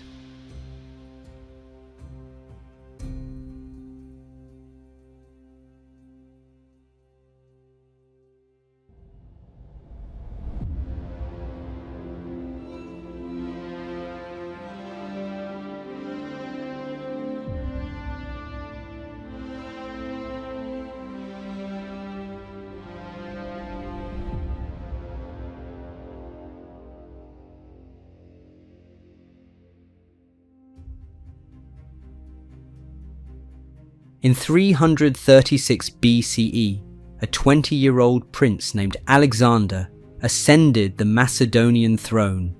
Within a decade, he would conquer an empire stretching from Greece to Egypt and deep into Asia, earning the epithet the Great. The swift brilliance of his campaigns and the cultural integration that followed shaped a new era in the ancient world, the Hellenistic Age. Yet Alexander's legacy also sparked questions about the fragile balance between personal ambition and the stability of vast dominions. Upon King Philip II's assassination, some Greek cities saw an opportunity to regain independence. Thebes led a revolt, hoping to throw off Macedonian rule. Alexander moved south with speed and force, besieging Thebes. When the city fell in 335 BCE, he razed it almost entirely, sparing only houses linked to the poet Pindar. This severe action shocked other polis into compliance. Athens and others scrambled to reaffirm their membership in the Corinthian League rather than risk the same fate. Alexander's early consolidation mirrored Philip's strategies. He used well-trained phalanxes armed with sarissas, supported by an elite companion cavalry. Trusted generals from his father's reign, such as Parmenion, carried forward the Macedonian tradition of disciplined warfare. Meanwhile, Alexander cultivated personal loyalty among his troops by leading from the front and distributing spoils generously. With mainland Greece secured, Alexander turned his sights to the Persian Empire. Positioned as hegemon of the Corinthian League, he crossed the Hellespont in 334 BCE with perhaps 35,000 troops. He visited the site traditionally linked to Troy, paying homage to Homeric heroes, a symbolic gesture uniting his campaign with Greek epic heritage. His first major engagement came at the river Granicus, where local Persian satraps attempted to halt his advance. Despite almost being killed in the melee, Alexander's forces triumphed, opening the path into Western Asia Minor. As he marched along the Ionian coast, Greek cities long under Persian control welcomed him as a liberator. Alexander generally abolished local tyrannies and allowed cities to join his league, though he installed Macedonian garrisons in strategic locations. By the winter of 334/333 BCE, he moved inland, capturing or negotiating the surrender of key satrapal centres. Persian King Darius III, caught off guard by the speed of Alexander's campaign, began mobilizing a royal army to confront him. In late 333 BCE, Alexander and Darius III met near Issos in southeastern Asia Minor. The rugged terrain limited the Persian advantage in numbers, and Alexander's cavalry charged directly at Darius's position, causing him to flee. Persian morale broke, leaving their camp to be looted. Darius's family, including his mother, wife, and daughters, fell into Alexander's custody. Yet Alexander treated them with respect, crafting a narrative of magnanimity. Rather than chase Darius immediately, Alexander turned south toward the Levant and Egypt, intending to secure Persian naval bases and prevent a Persian fleet from threatening the Aegean. The Siege of Tyre, 332 BCE, became a prime example of his determination. Tyre, an island city off the Phoenician coast, resisted for months. Alexander built a causeway, driving siege engines forward under heavy missile fire. Eventually, the walls were breached. The capture of Tyre was brutal. Thousands were killed or sold into slavery, but it demonstrated Alexander's resolve to remove all possible threats behind him. Arriving in Egypt without serious opposition, Alexander was welcomed as a liberator from Persian rule. The priests of Memphis recognized him as a legitimate pharaoh, linking him to divine lineage. Desirous of local legitimacy, Alexander made offerings to Egyptian gods, possibly including an oracular visit to the Siwa oasis, where the oracle supposedly addressed him as a son of Zeus Ammon. Although details of that meeting remain murky, Alexander cultivated an air of semi-divinity that boosted his prestige among both Macedonians and Egyptians. He then founded a new city at the western Nile Delta, named Alexandria. Intended as a strategic port and administrative centre, Alexandria would grow into a major Hellenistic metropolis long after Alexander's death, celebrated for its library and cultural fusion. Its location capitalised on maritime routes, ensuring easy contact between Greece, Egypt, and the wider Mediterranean. In 331 BCE, Alexander returned to the confrontation with Darius, who had gathered a massive force. The decisive battle occurred at Gaugamela, near modern-day Erbil in Iraq. Despite the Persians' numerical advantage and the presence of war chariots, Alexander's disciplined phalanxes and timely cavalry maneuvers once again shattered Darius's lines. Darius fled east, and Alexander seized the Persian capitals of Babylon, Susa, and eventually Persepolis, the symbolic heart of the empire. Famously, parts of Persepolis were set ablaze, possibly as an act of revenge for the Persian burning of the Athenian Acropolis decades earlier, or as a drunken impulse. Whatever the reason, it marked the downfall of the Achaemenid Empire's political centre. Alexander pursued Darius deeper into the Iranian plateau. In 330 BCE, Darius was murdered by his own noble Bessus, who tried to continue resistance. Alexander, casting himself as the rightful successor to Darius, condemned Bessus as a usurper. By 329 BCE, he marched into the far eastern provinces, Bactria and Sogdiana, modern Afghanistan and Uzbekistan, engaging in relentless campaigns to quell local revolts.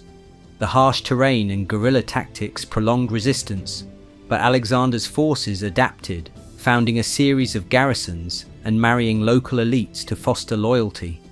In these eastern territories, Alexander experimented with a policy of cultural fusion. He enlisted Persians into his army, adopting elements of Persian dress and court ritual, like proskynesis, the act of bowing or prostration. This alarmed many Macedonians who viewed Alexander's new style as an abandonment of traditional Greek and Macedonian values. Some officers protested. Parmenion's son, Philotas, was executed for an alleged conspiracy. Later, the veteran commander Parmenion himself was killed by Alexander's order to prevent retaliation. Alexander's attempt to merge Greek, Macedonian, and Persian elites found a symbolic climax in mass wedding ceremonies at Susa in 324 BCE, where thousands of Macedonian soldiers married Persian women. Alexander himself married Roxana of Bactria and 2 Persian princesses, forging alliances through family ties. Still, resentment and suspicion festered among Macedonians, culminating in episodes such as the Banquet of Opis, where Alexander faced near mutiny over his perceived favoritism toward Persian courtiers. Restless, Alexander pressed farther east in 327 BCE, crossing the Hindu Kush into the northwestern Indian subcontinent. He faced fierce resistance from local rulers, notably King Porus at the Battle of the Hydaspes River, 326 BCE. Though victorious, Alexander's troops were exhausted by monsoon rains, unfamiliar terrain, and continuous campaigning. They refused to march further into the Ganges plain. Disappointed, Alexander finally agreed to turn back. The army travelled down the Indus River, suffering more hardships in the Gedrosian Desert, Makran coast, before returning to Persian lands. By 324 BCE, Alexander established administrative centres across his empire. He minted coins, founded cities named Alexandria, and managed satrapies governed by both Macedonians and local elites. He planned further expansions, possibly into Arabia, but these ambitions ended abruptly. In 323 BCE, Alexander died suddenly in Babylon at age 32, possibly from fever or complications of wounds and exhaustion. Many legends swirl around his final days. Some suspect malaria, typhoid, or even poisoning, but no definitive cause is certain. Alexander left no adult heir. His son by Roxana was still unborn at his death. His generals, later called the Diadochi, partitioned the empire, fighting decades of wars that founded new dynasties. The Ptolemies in Egypt, the Seleucids in Asia, and the Antigonids in Macedonia. This fragmentation marked the start of the Hellenistic Age, a period of cultural blending across the Eastern Mediterranean and Near East. Greek language and institutions mixed with Egyptian, Persian, and other local traditions, creating a cosmopolitan environment in cities like Alexandria, Antioch, and Pergamon. His campaigns spread Greek-style urban life, coinage, and art across lands that had never seen them. Philosophical schools and scientific inquiry thrived under Hellenistic monarchs who patronized scholars. Meanwhile, Greek culture evolved under Eastern influences, adopting new religious cults and artistic styles. The interplay of Greek and local traditions yielded a vibrant fusion that would shape Mediterranean and Middle Eastern history for centuries. Even so, Alexander's empire was built around his personal leadership and military genius. Without him, unity disintegrated quickly. Modern historians debate whether he intended a genuine fusion of peoples or simply used cultural gestures to stabilize conquests. Regardless of motives, the effect was profound. Regions from Greece to the Indus Valley encountered new opportunities and tensions, prompting developments in art, language, and governance that left an enduring mark on history. Alexander's legendary status endures, a youthful conqueror who never lost a major battle, a visionary who brought Greek horizons far beyond the Aegean. In subsequent eras, rulers from Rome to medieval Europe and beyond looked to him as a model of ambition and leadership, yet his sudden death reveals the fragility of personal empire. After a whirlwind decade of conquests, the Greek world would never be the same, entering a Hellenistic phase that diverged from the classical polis-centered era of the 5th century BCE.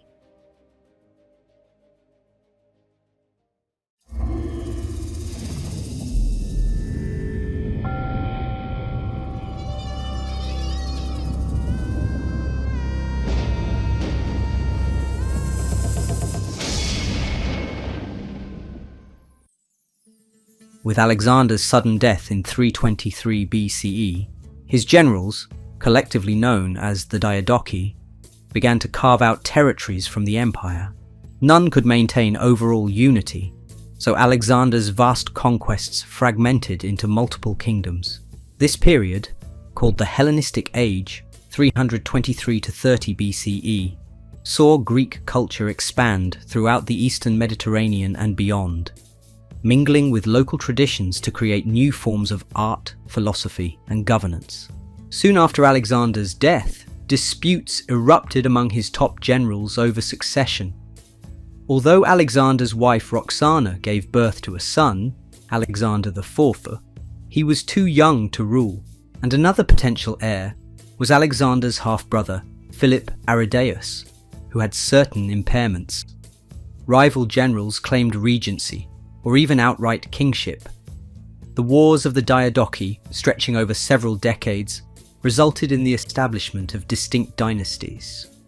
Ptolemaic Kingdom in Egypt, founded by Ptolemy I Soter. Centered in Alexandria, the Ptolemies styled themselves as pharaohs, while retaining Greek administrative and cultural forms. Seleucid Empire in Asia, founded by Seleucus I Nicator. It spanned from Asia Minor to Persia, though it gradually lost regions like Bactria that broke away. Antigonid Kingdom in Macedonia, established by Antigonus Gonatas, controlling Macedon and parts of northern Greece. Other realms included Pergamon in Asia Minor under the Attalid dynasty, and smaller states like the Greco-Bactrian Kingdom, which eventually extended into parts of India. Initially, many Greek city-states tried to reassert independence, yet they were overshadowed by these powerful monarchies, each boasting large standing armies, war elephants, introduced from the east, and new siege technologies. Occasionally, city-states like Athens or Sparta rebelled, but lacking unity, they could not seriously threaten the Hellenistic kings. The term Hellenistic derives from Hellas, the Greek name for Greece, but signifies a shift from the classical, polis-centered culture to a more expansive, cosmopolitan world. Greek language became the standard for administration and intellectual life across these kingdoms. Local elites often adopted Greek ways to gain royal favor, leading to a blend of Greek and indigenous customs. Cities founded or expanded by the Diadochi, most famously Alexandria in Egypt and Antioch in Syria, featured Greek-style agoras, theatres and gymnasia.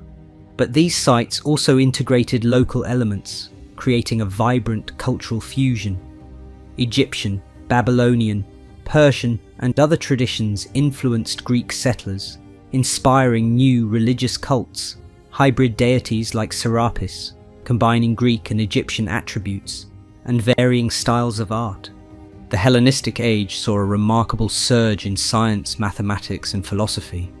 In Alexandria, the Ptolemies sponsored the Library of Alexandria and the Mouseion, a centre for scholars who advanced knowledge in fields like astronomy, geometry, geography, and medicine.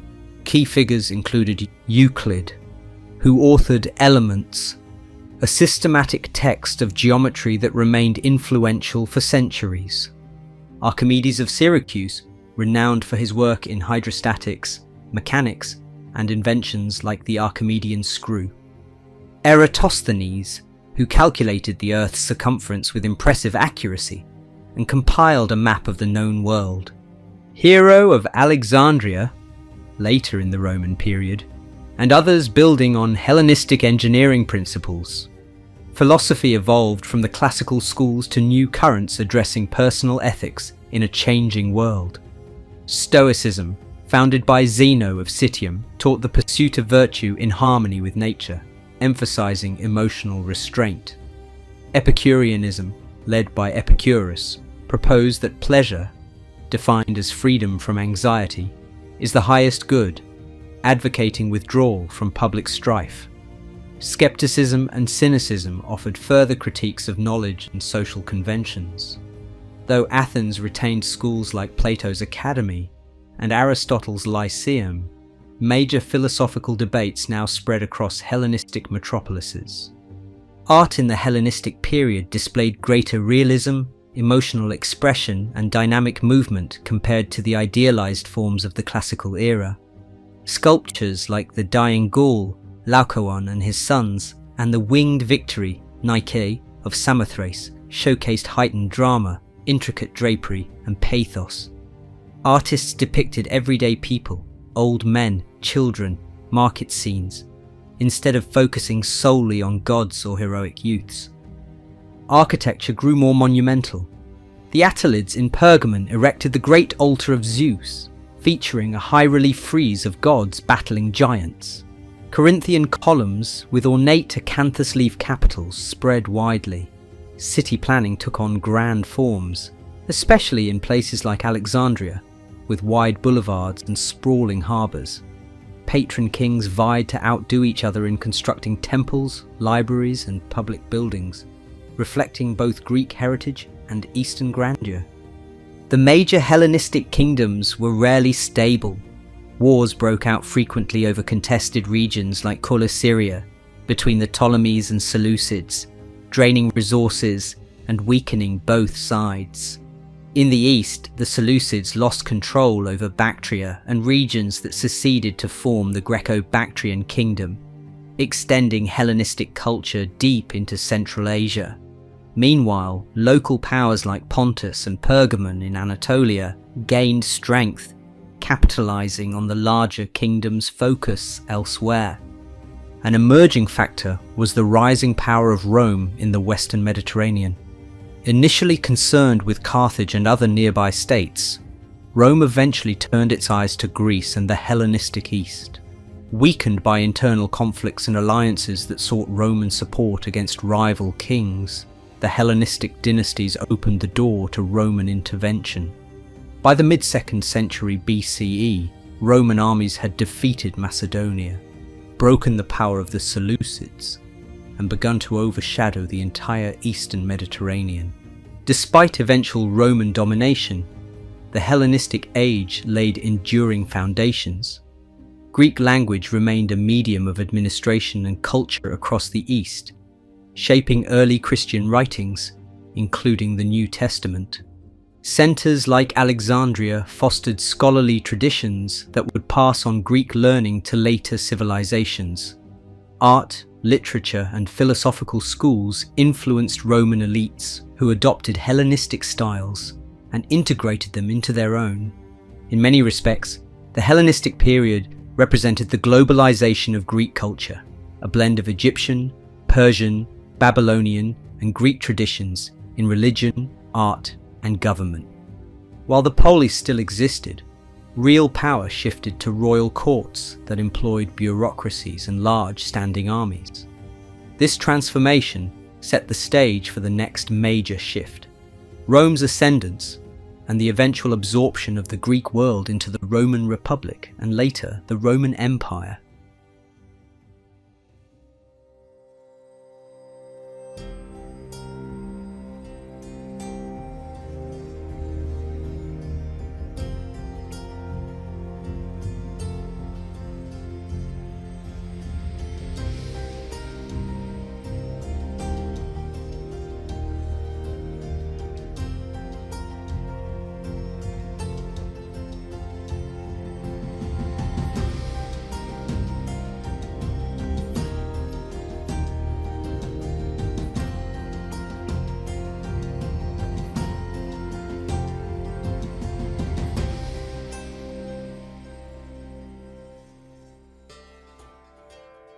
By the 2nd century BCE, Rome had emerged as a formidable power after defeating Carthage in the Punic Wars and extending control across much of the Western Mediterranean. The Greek world, fragmented into Hellenistic kingdoms and rival city-states, did not present a united front.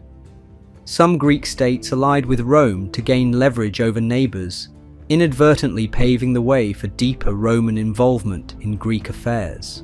Over several decades, Roman legions dismantled the major Hellenistic powers and absorbed mainland Greece, ushering in a new era of foreign rule. Rome's initial contacts with the Greek East were sporadic, often centered on diplomatic relations. However, Rome's growing sphere of influence led to alliances with certain Greek states. During the First Macedonian War, 214 to 205 BCE, Rome opposed Philip V of Macedon, who had aligned with Carthage's Hannibal. Although inconclusive, this conflict signalled Rome's willingness to fight beyond Italy. Subsequent clashes, including the Second Macedonian War, 200 to 196 BCE, saw Rome champion itself as liberator of Greek states from Macedonian dominance, culminating in the defeat of Philip V at Cynocephalae, 197 BCE. The Roman general Flamininus famously declared Greek cities free, but Rome retained a supervisory role. Sparta, diminished after the 3rd century, posed little resistance. The more potent threats came from the Seleucids in Asia Minor or Macedon, which tried to reassert power. When Antiochus III of the Seleucid Empire intervened in Greece, Roman legions defeated him at Thermopylae, 191 BCE, and Magnesia, 190 BCE. The Seleucid setback paved the way for Roman-friendly states to expand, such as Pergamon in Asia Minor. Tensions with Macedon flared again under King Perseus, leading to the Third Macedonian War, 171 to 168 BCE. Rome decisively crushed Perseus at the Battle of Pydna, 168 BCE. This victory effectively ended Macedonian independence. Rome divided Macedon into 4 puppet republics, restricting contact among them. Although initially not annexed outright, Macedon was controlled by Roman governors, who intervened in local affairs. Meanwhile, Roman impatience with resistance in southern Greece culminated in a brutal example. The city of Corinth had been a cultural and economic hub for centuries. In 146 BCE, coincidentally the same year Rome annihilated Carthage, Roman forces led by Lucius Mummius sacked Corinth, killing or enslaving much of the population. The city was razed, and its treasures carted off to Rome. This act symbolically ended Greek political autonomy, establishing the province of Achaia in 146 BCE. Athens maintained some prestige as a centre of learning, with philosophers and rhetoricians attracting Roman elites.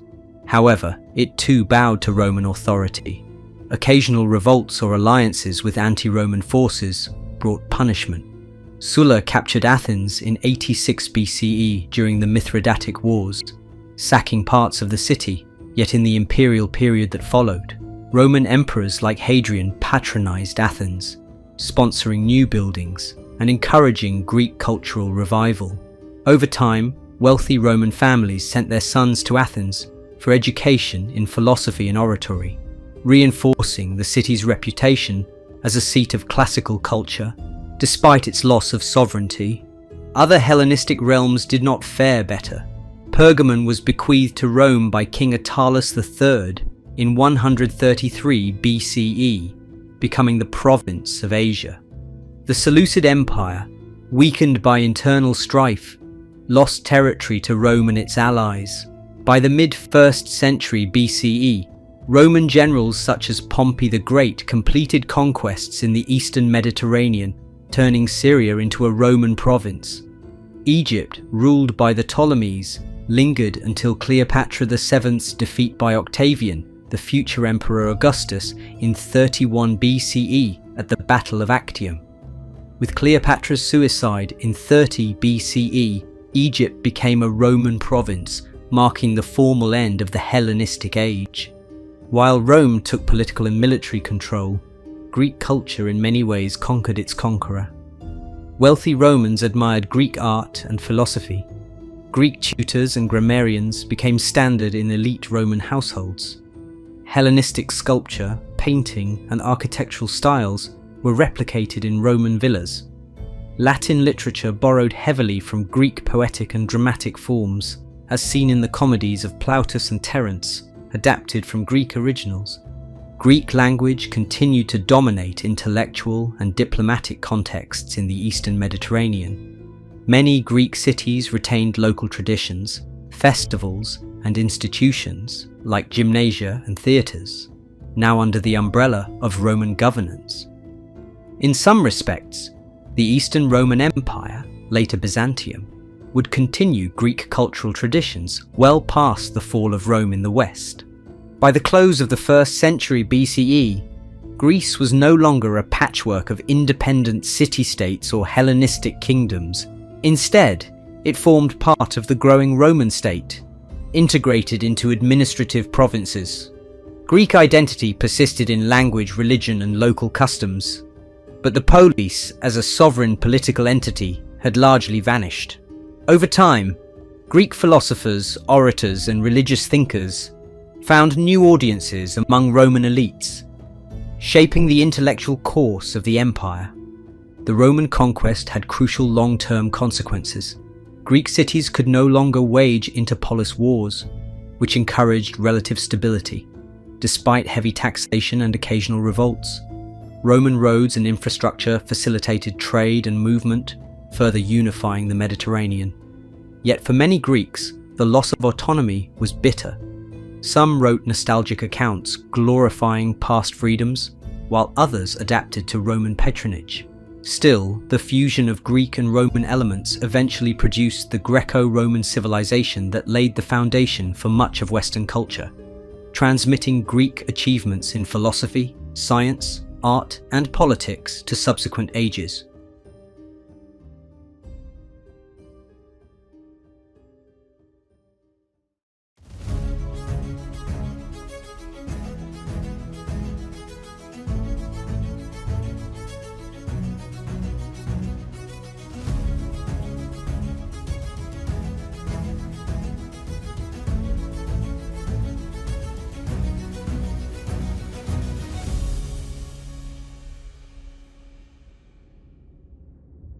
Greek mythology and religion were woven into the fabric of daily life from the earliest times through the Hellenistic period and beyond. Even under Roman rule, Greek mythic traditions and religious practices remained central to cultural identity. These beliefs, stories, and rituals have profoundly influenced Western art, literature, and thought, persisting through millennia in various forms. At the core of Greek religion stood the Olympian pantheon, traditionally led by Zeus, the sky father and king of gods. His siblings included Poseidon, lord of the sea, and Hades, ruler of the underworld, along with goddesses such as Hera, Demeter, and Hestia. Other major deities included Athena, wisdom and warfare, Apollo, sun, music, prophecy, Artemis, moon, the hunt, Ares, war, Aphrodite, love, Hephaestus, the forge, and Hermes, messengers, trade, cunning. Each deity governed specific domains while displaying human-like emotions and relationships, forming a family of gods on Mount Olympus. Religion in ancient Greece was less about doctrinal belief and more about orthopraxy, correct practice. Civic festivals, processions, and sacrifices were communal activities affirming social cohesion. Each polis typically honored a patron god or goddess: Athena in Athens, Apollo in Delphi, Artemis in Ephesus, etc. Temples did not host congregational worship. They housed cult statues and treasure dedicated to the deity. Priests oversaw rites but rarely functioned as moral authorities in the same sense as later monotheistic clergy. Divination was common, with oracles, like the famous Oracle of Delphi, playing a major role in guiding political and personal decisions. Greek myths explained the origins of the cosmos, genealogies of the gods, heroic sagas, and moral lessons. Early sources include Homer's Iliad and Odyssey, which, while centered on the Trojan War and Odysseus' wanderings, mention numerous divine interventions.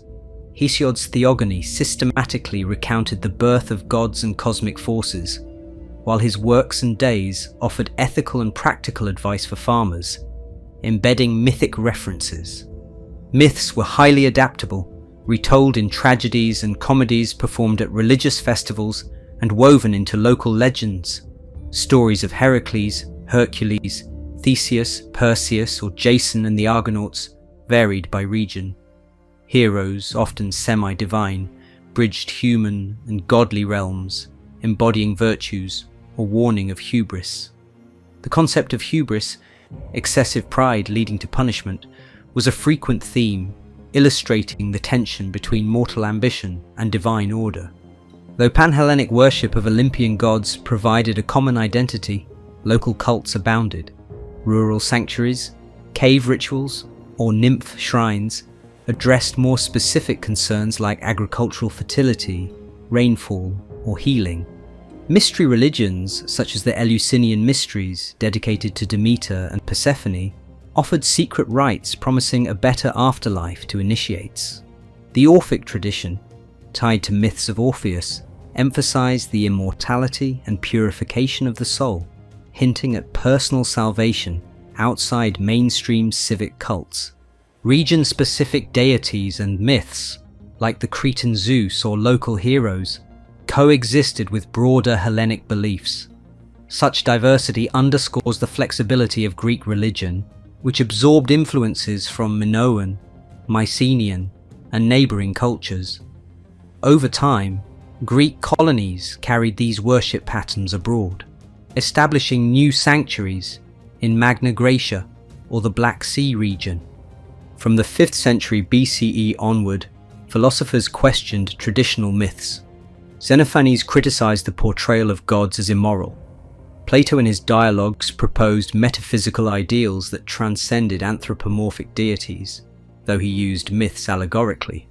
The skeptics, Stoics, and Epicureans developed rational or materialist frameworks that minimized direct divine intervention. Many philosophers reinterpreted myths as symbolic or moral lessons rather than literal truths. Nevertheless, public religious rites continued, and philosophers rarely called for outright rejection of worship. Religious festivals remained central to social life, so even skeptics participated to some extent. Greek religion and myth permeated visual art, shaping vase paintings, temple sculptures, and monumental friezes. Scenes of gods, heroes, and legendary battles decorated buildings like the Parthenon, featuring the birth of Athena and the Panathenaic procession. Dionysian motifs appeared in theatre and on wine vessels, linking the god of wine to dramatic art. Hellenistic and Roman patrons carried on the tradition of depicting mythic subjects, as these narratives symbolized universal human experiences: love, conflict, victory over beasts. In literature, tragedy flourished by dramatizing stories like Oedipus, Agamemnon, or Medea, probing fate, free will, and piety. Comedy often parodied gods and myths for satirical effect. Homeric epics functioned almost like sacred texts for education, shaping Greek moral and cultural ideals. Even during the Roman era, Greek myth was reworked in Latin epics by poets such as Ovid, preserving it well into the imperial and subsequent Christian periods. When Alexander's conquests spread Greek culture into Egypt and Asia, Greek gods merged with local deities, forming syncretic figures like Serapis, combining aspects of Osiris Apis and Zeus. Rulers often claimed divine or semi-divine status, especially in the Hellenistic kingdoms. In Ptolemaic Egypt, kings were depicted in pharaonic regalia, but also performed Greek rituals. Local worship thus became even more diverse, blending Greek, Egyptian, Mesopotamian and Persian elements. Under Roman rule, many Greek gods were identified with Roman counterparts, Zeus with Jupiter, Hera with Juno, etc. Festivals continued, oracles still received pilgrims, and Greek mysteries found new adherents. Some cults, like that of Asclepius, the god of healing, spread widely across the Roman Empire. Over time, new religions like Christianity gained ground, but Greek mythic themes continued to influence art and philosophy. Even after the triumph of Christianity in the later Roman Empire, Greek mythology endured as a wellspring for poets, artists and philosophers. In the Middle Ages, knowledge of these stories survived in Byzantine and Islamic scholarship. The Renaissance in Western Europe rediscovered classical texts, reinvigorating mythological subjects in painting and sculpture. Enlightenment and Romantic thinkers revisited Greek myths to explore universal human conditions. Modern adaptations, whether in literature, film, or other media, continue to revive ancient Greek narratives, testifying to their timeless appeal. As for religion, traditional pagan cults gradually faded under Christian emperors like Theodosius I, who banned public rites. Yet Greek religious ideas left deep marks on theology, especially in concepts of the soul, virtue, and cosmic order. Early Christian and Jewish theologians wrestled with Plato's ideals or Aristotle's logic, themselves shaped by a mythic heritage that valued rational inquiry without discarding cosmic wonder. In sum, Greek mythology and religion were cornerstones of a civilization that prized both reason and imaginative storytelling. Their deities, heroes, and festivals shaped not only the spiritual life of ancient Greece, but also the subsequent evolution of Western culture and artistic expression. The living images of gods and epic stories reveal a worldview that, while often overshadowed by modern monotheisms, remains crucial for understanding the foundations of Western literature, art, and thought.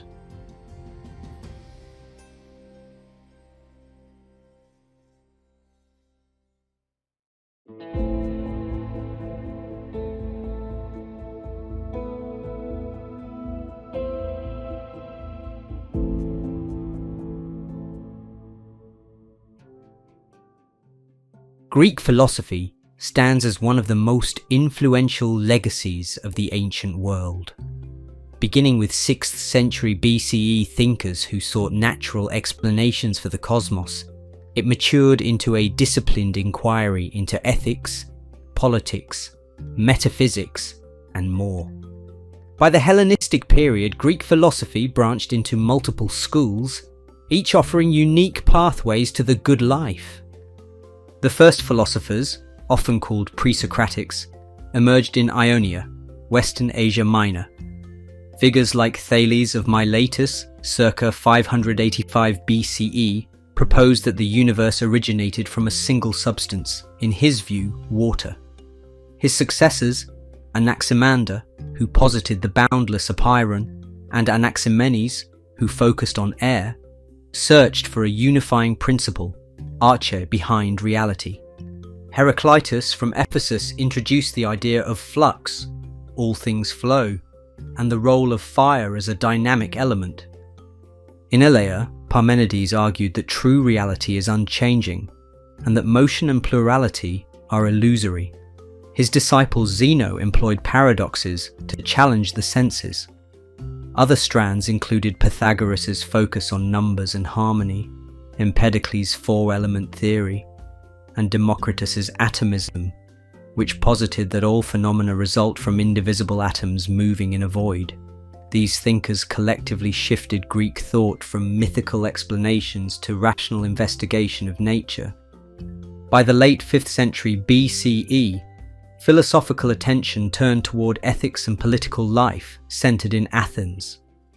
Socrates, 469 to 399 BCE, probed moral questions through relentless questioning.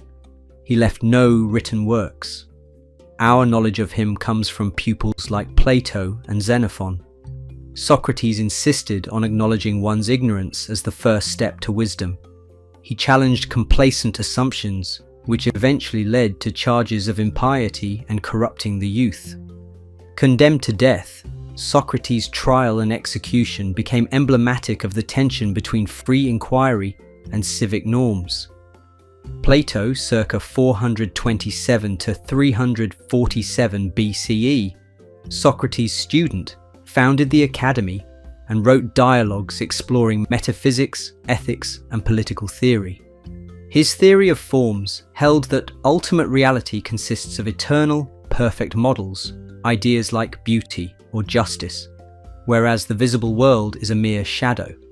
In works like The Republic, he advocated a society led by philosopher kings. Plato's views on the immortal soul, recollection of truths, and the search for ideal forms shaped centuries of Western thought. Aristotle, 384 to 322 BCE, a student of Plato, took a more empirical approach. Establishing the Lyceum, he wrote extensively on logic, ethics, biology, physics, politics, and aesthetics. Aristotle saw form and matter as intertwined and believed observation of the natural world was key to knowledge. His Nicomachean Ethics proposed virtue as a mean between extremes, while politics analysed different forms of government. Aristotle's works laid the groundwork for scientific method, influencing medieval scholastics and modern science alike. After Aristotle, Athens and other centres remained vibrant as philosophy evolved to address life in the Hellenistic kingdoms. Key schools included Stoicism, founded by Zeno of Citium around 300 BCE, teaching that the cosmos is governed by rational laws, logos, and individuals should align their will with nature's order. Virtue is the only true good, and external things, wealth, health, are indifference. Stoics like Chrysippus, Seneca, and Marcus Aurelius, the latter two in Roman times, emphasized self-control and acceptance of fate. Epicureanism, Epicurus, 341 to 270 BCE, taught that pleasure, understood as the absence of pain, is the highest good. He advocated for simple living, friendship, and freedom from irrational fears, especially fear of the gods or death. Epicurus built on Democritus's atomism, claiming that the soul is material and dissolves at death, removing the dread of an afterlife. Skepticism. Pyrrho and the later academic skeptics in Plato's Academy contended that certain knowledge is unattainable, urging suspension of judgment, epoche, for mental tranquility. This stance challenged dogmatic claims and influenced other schools by forcing them to refine arguments for or against absolute truths. Cynicism. Traced to Antisthenes and Diogenes of Sinope, cynics rejected societal conventions, wealth, status, comfort, as unnatural, advocating a return to a virtuous life in accord with nature. They scorned material possessions and performed provocative acts to criticize hypocrisy, becoming famous for their austere, even shameless lifestyle. These schools resonated with individuals in sprawling Hellenistic kingdoms who felt dislocated from the intimate politics of the classical polis. While Plato and Aristotle had focused on shaping the ideal city-state, Hellenistic philosophers concentrated on achieving personal tranquility or virtue under royal autocracies. As Rome expanded into the Greek world, Roman elites embraced Greek philosophical traditions. Stoicism, in particular, appealed to senators and emperors coping with power. Figures like Cicero and Seneca integrated Greek concepts into Latin writings. Meanwhile, Plotinus in the 3rd century CE founded Neoplatonism, melding Platonic, Aristotelian and Pythagorean ideas in a mystical framework, heavily influencing early Christian and later medieval thought. Greek philosophy shaped the bedrock of Western intellectual history, from medieval scholasticism, based on Aristotle's logic and metaphysics, to Renaissance humanism, reviving Platonic ideals.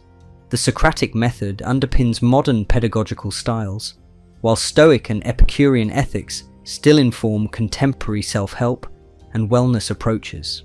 Despite shifts in religious paradigms, the rational quest to discern truth about nature and the human condition remains quintessentially rooted in Greek philosophical heritage.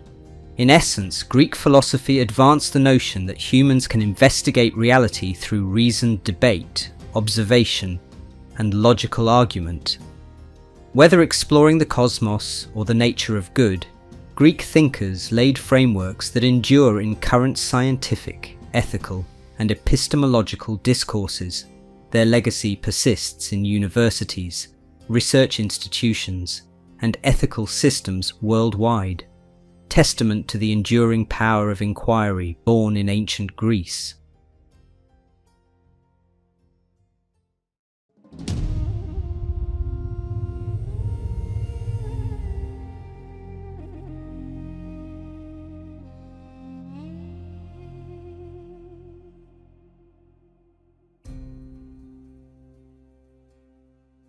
The achievements of ancient Greece in art, architecture, and literature have profoundly influenced Western civilization.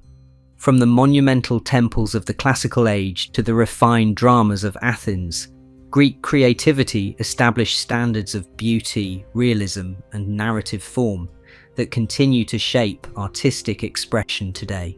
Greek architecture developed 3 main orders: Doric, Ionic, and Corinthian, each with distinct proportions and decorative elements. Doric, the simplest and sturdiest, featuring columns without bases and a plain capital. The Parthenon, 447 to 432 BCE, on the Athenian Acropolis, dedicated to Athena, exemplifies the Doric order with subtle refinements like curved stylobates and column entasis to correct optical illusions. Ionic, recognizable by columns with bases and volute, scroll-shaped capitals. Ionic architecture often had a continuous frieze instead of the separated metopes and triglyphs of Doric. Examples include the Temple of Athena Nike on the Acropolis. Corinthian, the most ornate with columns capped by acanthus leaves. Though less common in the classical period, it became popular in Hellenistic times and was widely adopted by the Romans. Temples were typically rectangular with a peristyle of columns, monumental gates, propylon, theatres cut into hillsides, and stoas for public gatherings further characterized Greek civic design. Cities like Miletus or Priene introduced grid planning, the Hippodamian plan. During the Hellenistic Age, architecture grew more monumental and decorative, as seen in the Altar of Zeus at Pergamon or extensive urban projects in Alexandria. Greek sculpture advanced from the rigid archaic kouros and core, 6th century BCE, to the idealized yet naturalistic works of the classical period. Early masters like Myron, famed for the Discobolus, Polykleitos, Doryphoros, exemplifying his canon of proportions, and Phidias, the Parthenon's sculptural program, pursued harmonious anatomy and balanced poses. Figures conveyed calm dignity, reflecting the era's emphasis on proportion and moral order. In the 4th century BCE, sculptors like Praxiteles, Aphrodite of Knidos, and Lysippos, court sculptor for Alexander, introduced more dynamic poses and slender proportions, injecting subtle emotion and movement. Hellenistic sculpture then expanded emotional range. Laocoon and his sons captured agony in dramatic detail. The winged victory of Samothrace soared with vigorous drapery. and the dying Gaul conveyed nobility in defeat. Artists also depicted common people, the elderly, and intimate everyday scenes. This shift towards heightened realism and pathos mirrored the cosmopolitan complexities of the Hellenistic world. Greek vase painting evolved from geometric patterns to figurative scenes in black figure, 7th to 6th century BCE, and then red figure techniques, late 6th to 4th century BCE. Athenian workshops excelled, illustrating mythological narratives, athletic contests, and domestic life with increasing naturalism. Renowned vase painters include Exekias, black figure, and the Berlin painter, red figure. These vessels were used for storage, serving, or ritual offerings, and many survived in Etruscan tombs, revealing Greek artistry beyond sculpture. Large-scale panel paintings, praised in antiquity, unfortunately seldom survived. References to masters like Polygnotus, Zeuxis, and Apelles suggest sophisticated use of colour, perspective, and anatomy. Some sense of their skill comes from Roman copies, mosaics, or descriptions by ancient authors. The Alexander mosaic from Pompeii, based on a Hellenistic painting, shows intricate battle scenes with shading and three-dimensional figures. Greek literary tradition began with epic. Homer's Iliad and Odyssey, composed around the 8th century BCE, set the tone for heroic storytelling, shaping Greek identity with tales of gods, warriors, and moral dilemmas. Hesiod added genealogical, the theogony, and didactic, the works and days, elements. In the Archaic and Classical periods, lyric poetry flourished, exploring personal and political themes. Sappho from Lesbos wrote intimate verses on love and longing, while Alcaeus, Anacreon, and Pindar celebrated warfare, wine, or athletic victories. Poets performed these works with musical accompaniment, emphasizing rhythmic and melodic innovation. Athenian drama reached its peak in the 5th century BCE, with the state-sponsored Dionysia festivals drawing thousands of spectators. Aeschylus, Sophocles, and Euripides crafted tragedies probing human fate, divine justice, and moral conflicts in mythic settings. Aristophanes revolutionized comedy with political satire and robust humor, lampooning public figures and ideas. These plays were performed in open-air theatres like the Theatre of Dionysus in Athens, linking performance with civic religious festivals. Prose genres emerged in the 5th century BCE. Herodotus documented the Persian Wars and the customs of foreign peoples, combining anecdote with investigation, earning him the title Father of History. Thucydides, a more analytical historian, wrote about the Peloponnesian War, emphasizing cause and effect, power dynamics, and eyewitness accounts. Xenophon chronicled later events and Socratic conversations, while Plato used dialogues to explore philosophical questions. Aristotle's treatises, from biology to rhetoric, systematized knowledge in a style mixing observation and analysis. Post-classical eras saw expansions in poetry. Hellenistic writers in Alexandria like Callimachus and Apollonius of Rhodes, Argonautica, produced learned, refined works that blended epic themes with mythological erudition. Pastoral poetry thrived under Theocritus, who depicted rustic settings and amorous shepherds.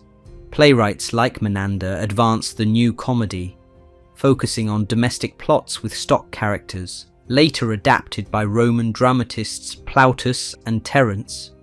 Under Roman rule, Greek authors continued to write in various genres. Philosophical prose flourished with schools in Athens and beyond. Greek remained a lingua franca in the Eastern Empire, influencing Christian texts, especially in Koine Greek. Even as political autonomy waned, Greece's literary and intellectual traditions persisted, shaping the cultural heritage of the Roman and Byzantine worlds. Greek art, architecture, and literature remain fundamental to Western aesthetics and narrative forms. Roman architecture borrowed the Greek orders, eventually spreading them across Europe, North Africa, and the Near East. Renaissance artists rediscovered classical sculpture, emulating its anatomy and poise. Playwrights revived Greek dramatic conventions. Epic and lyric poetry found echoes in Dante, Milton, and countless modern poets. Philosophers and historians look back to Thucydides or Aristotle for inspiration and methodological guidance.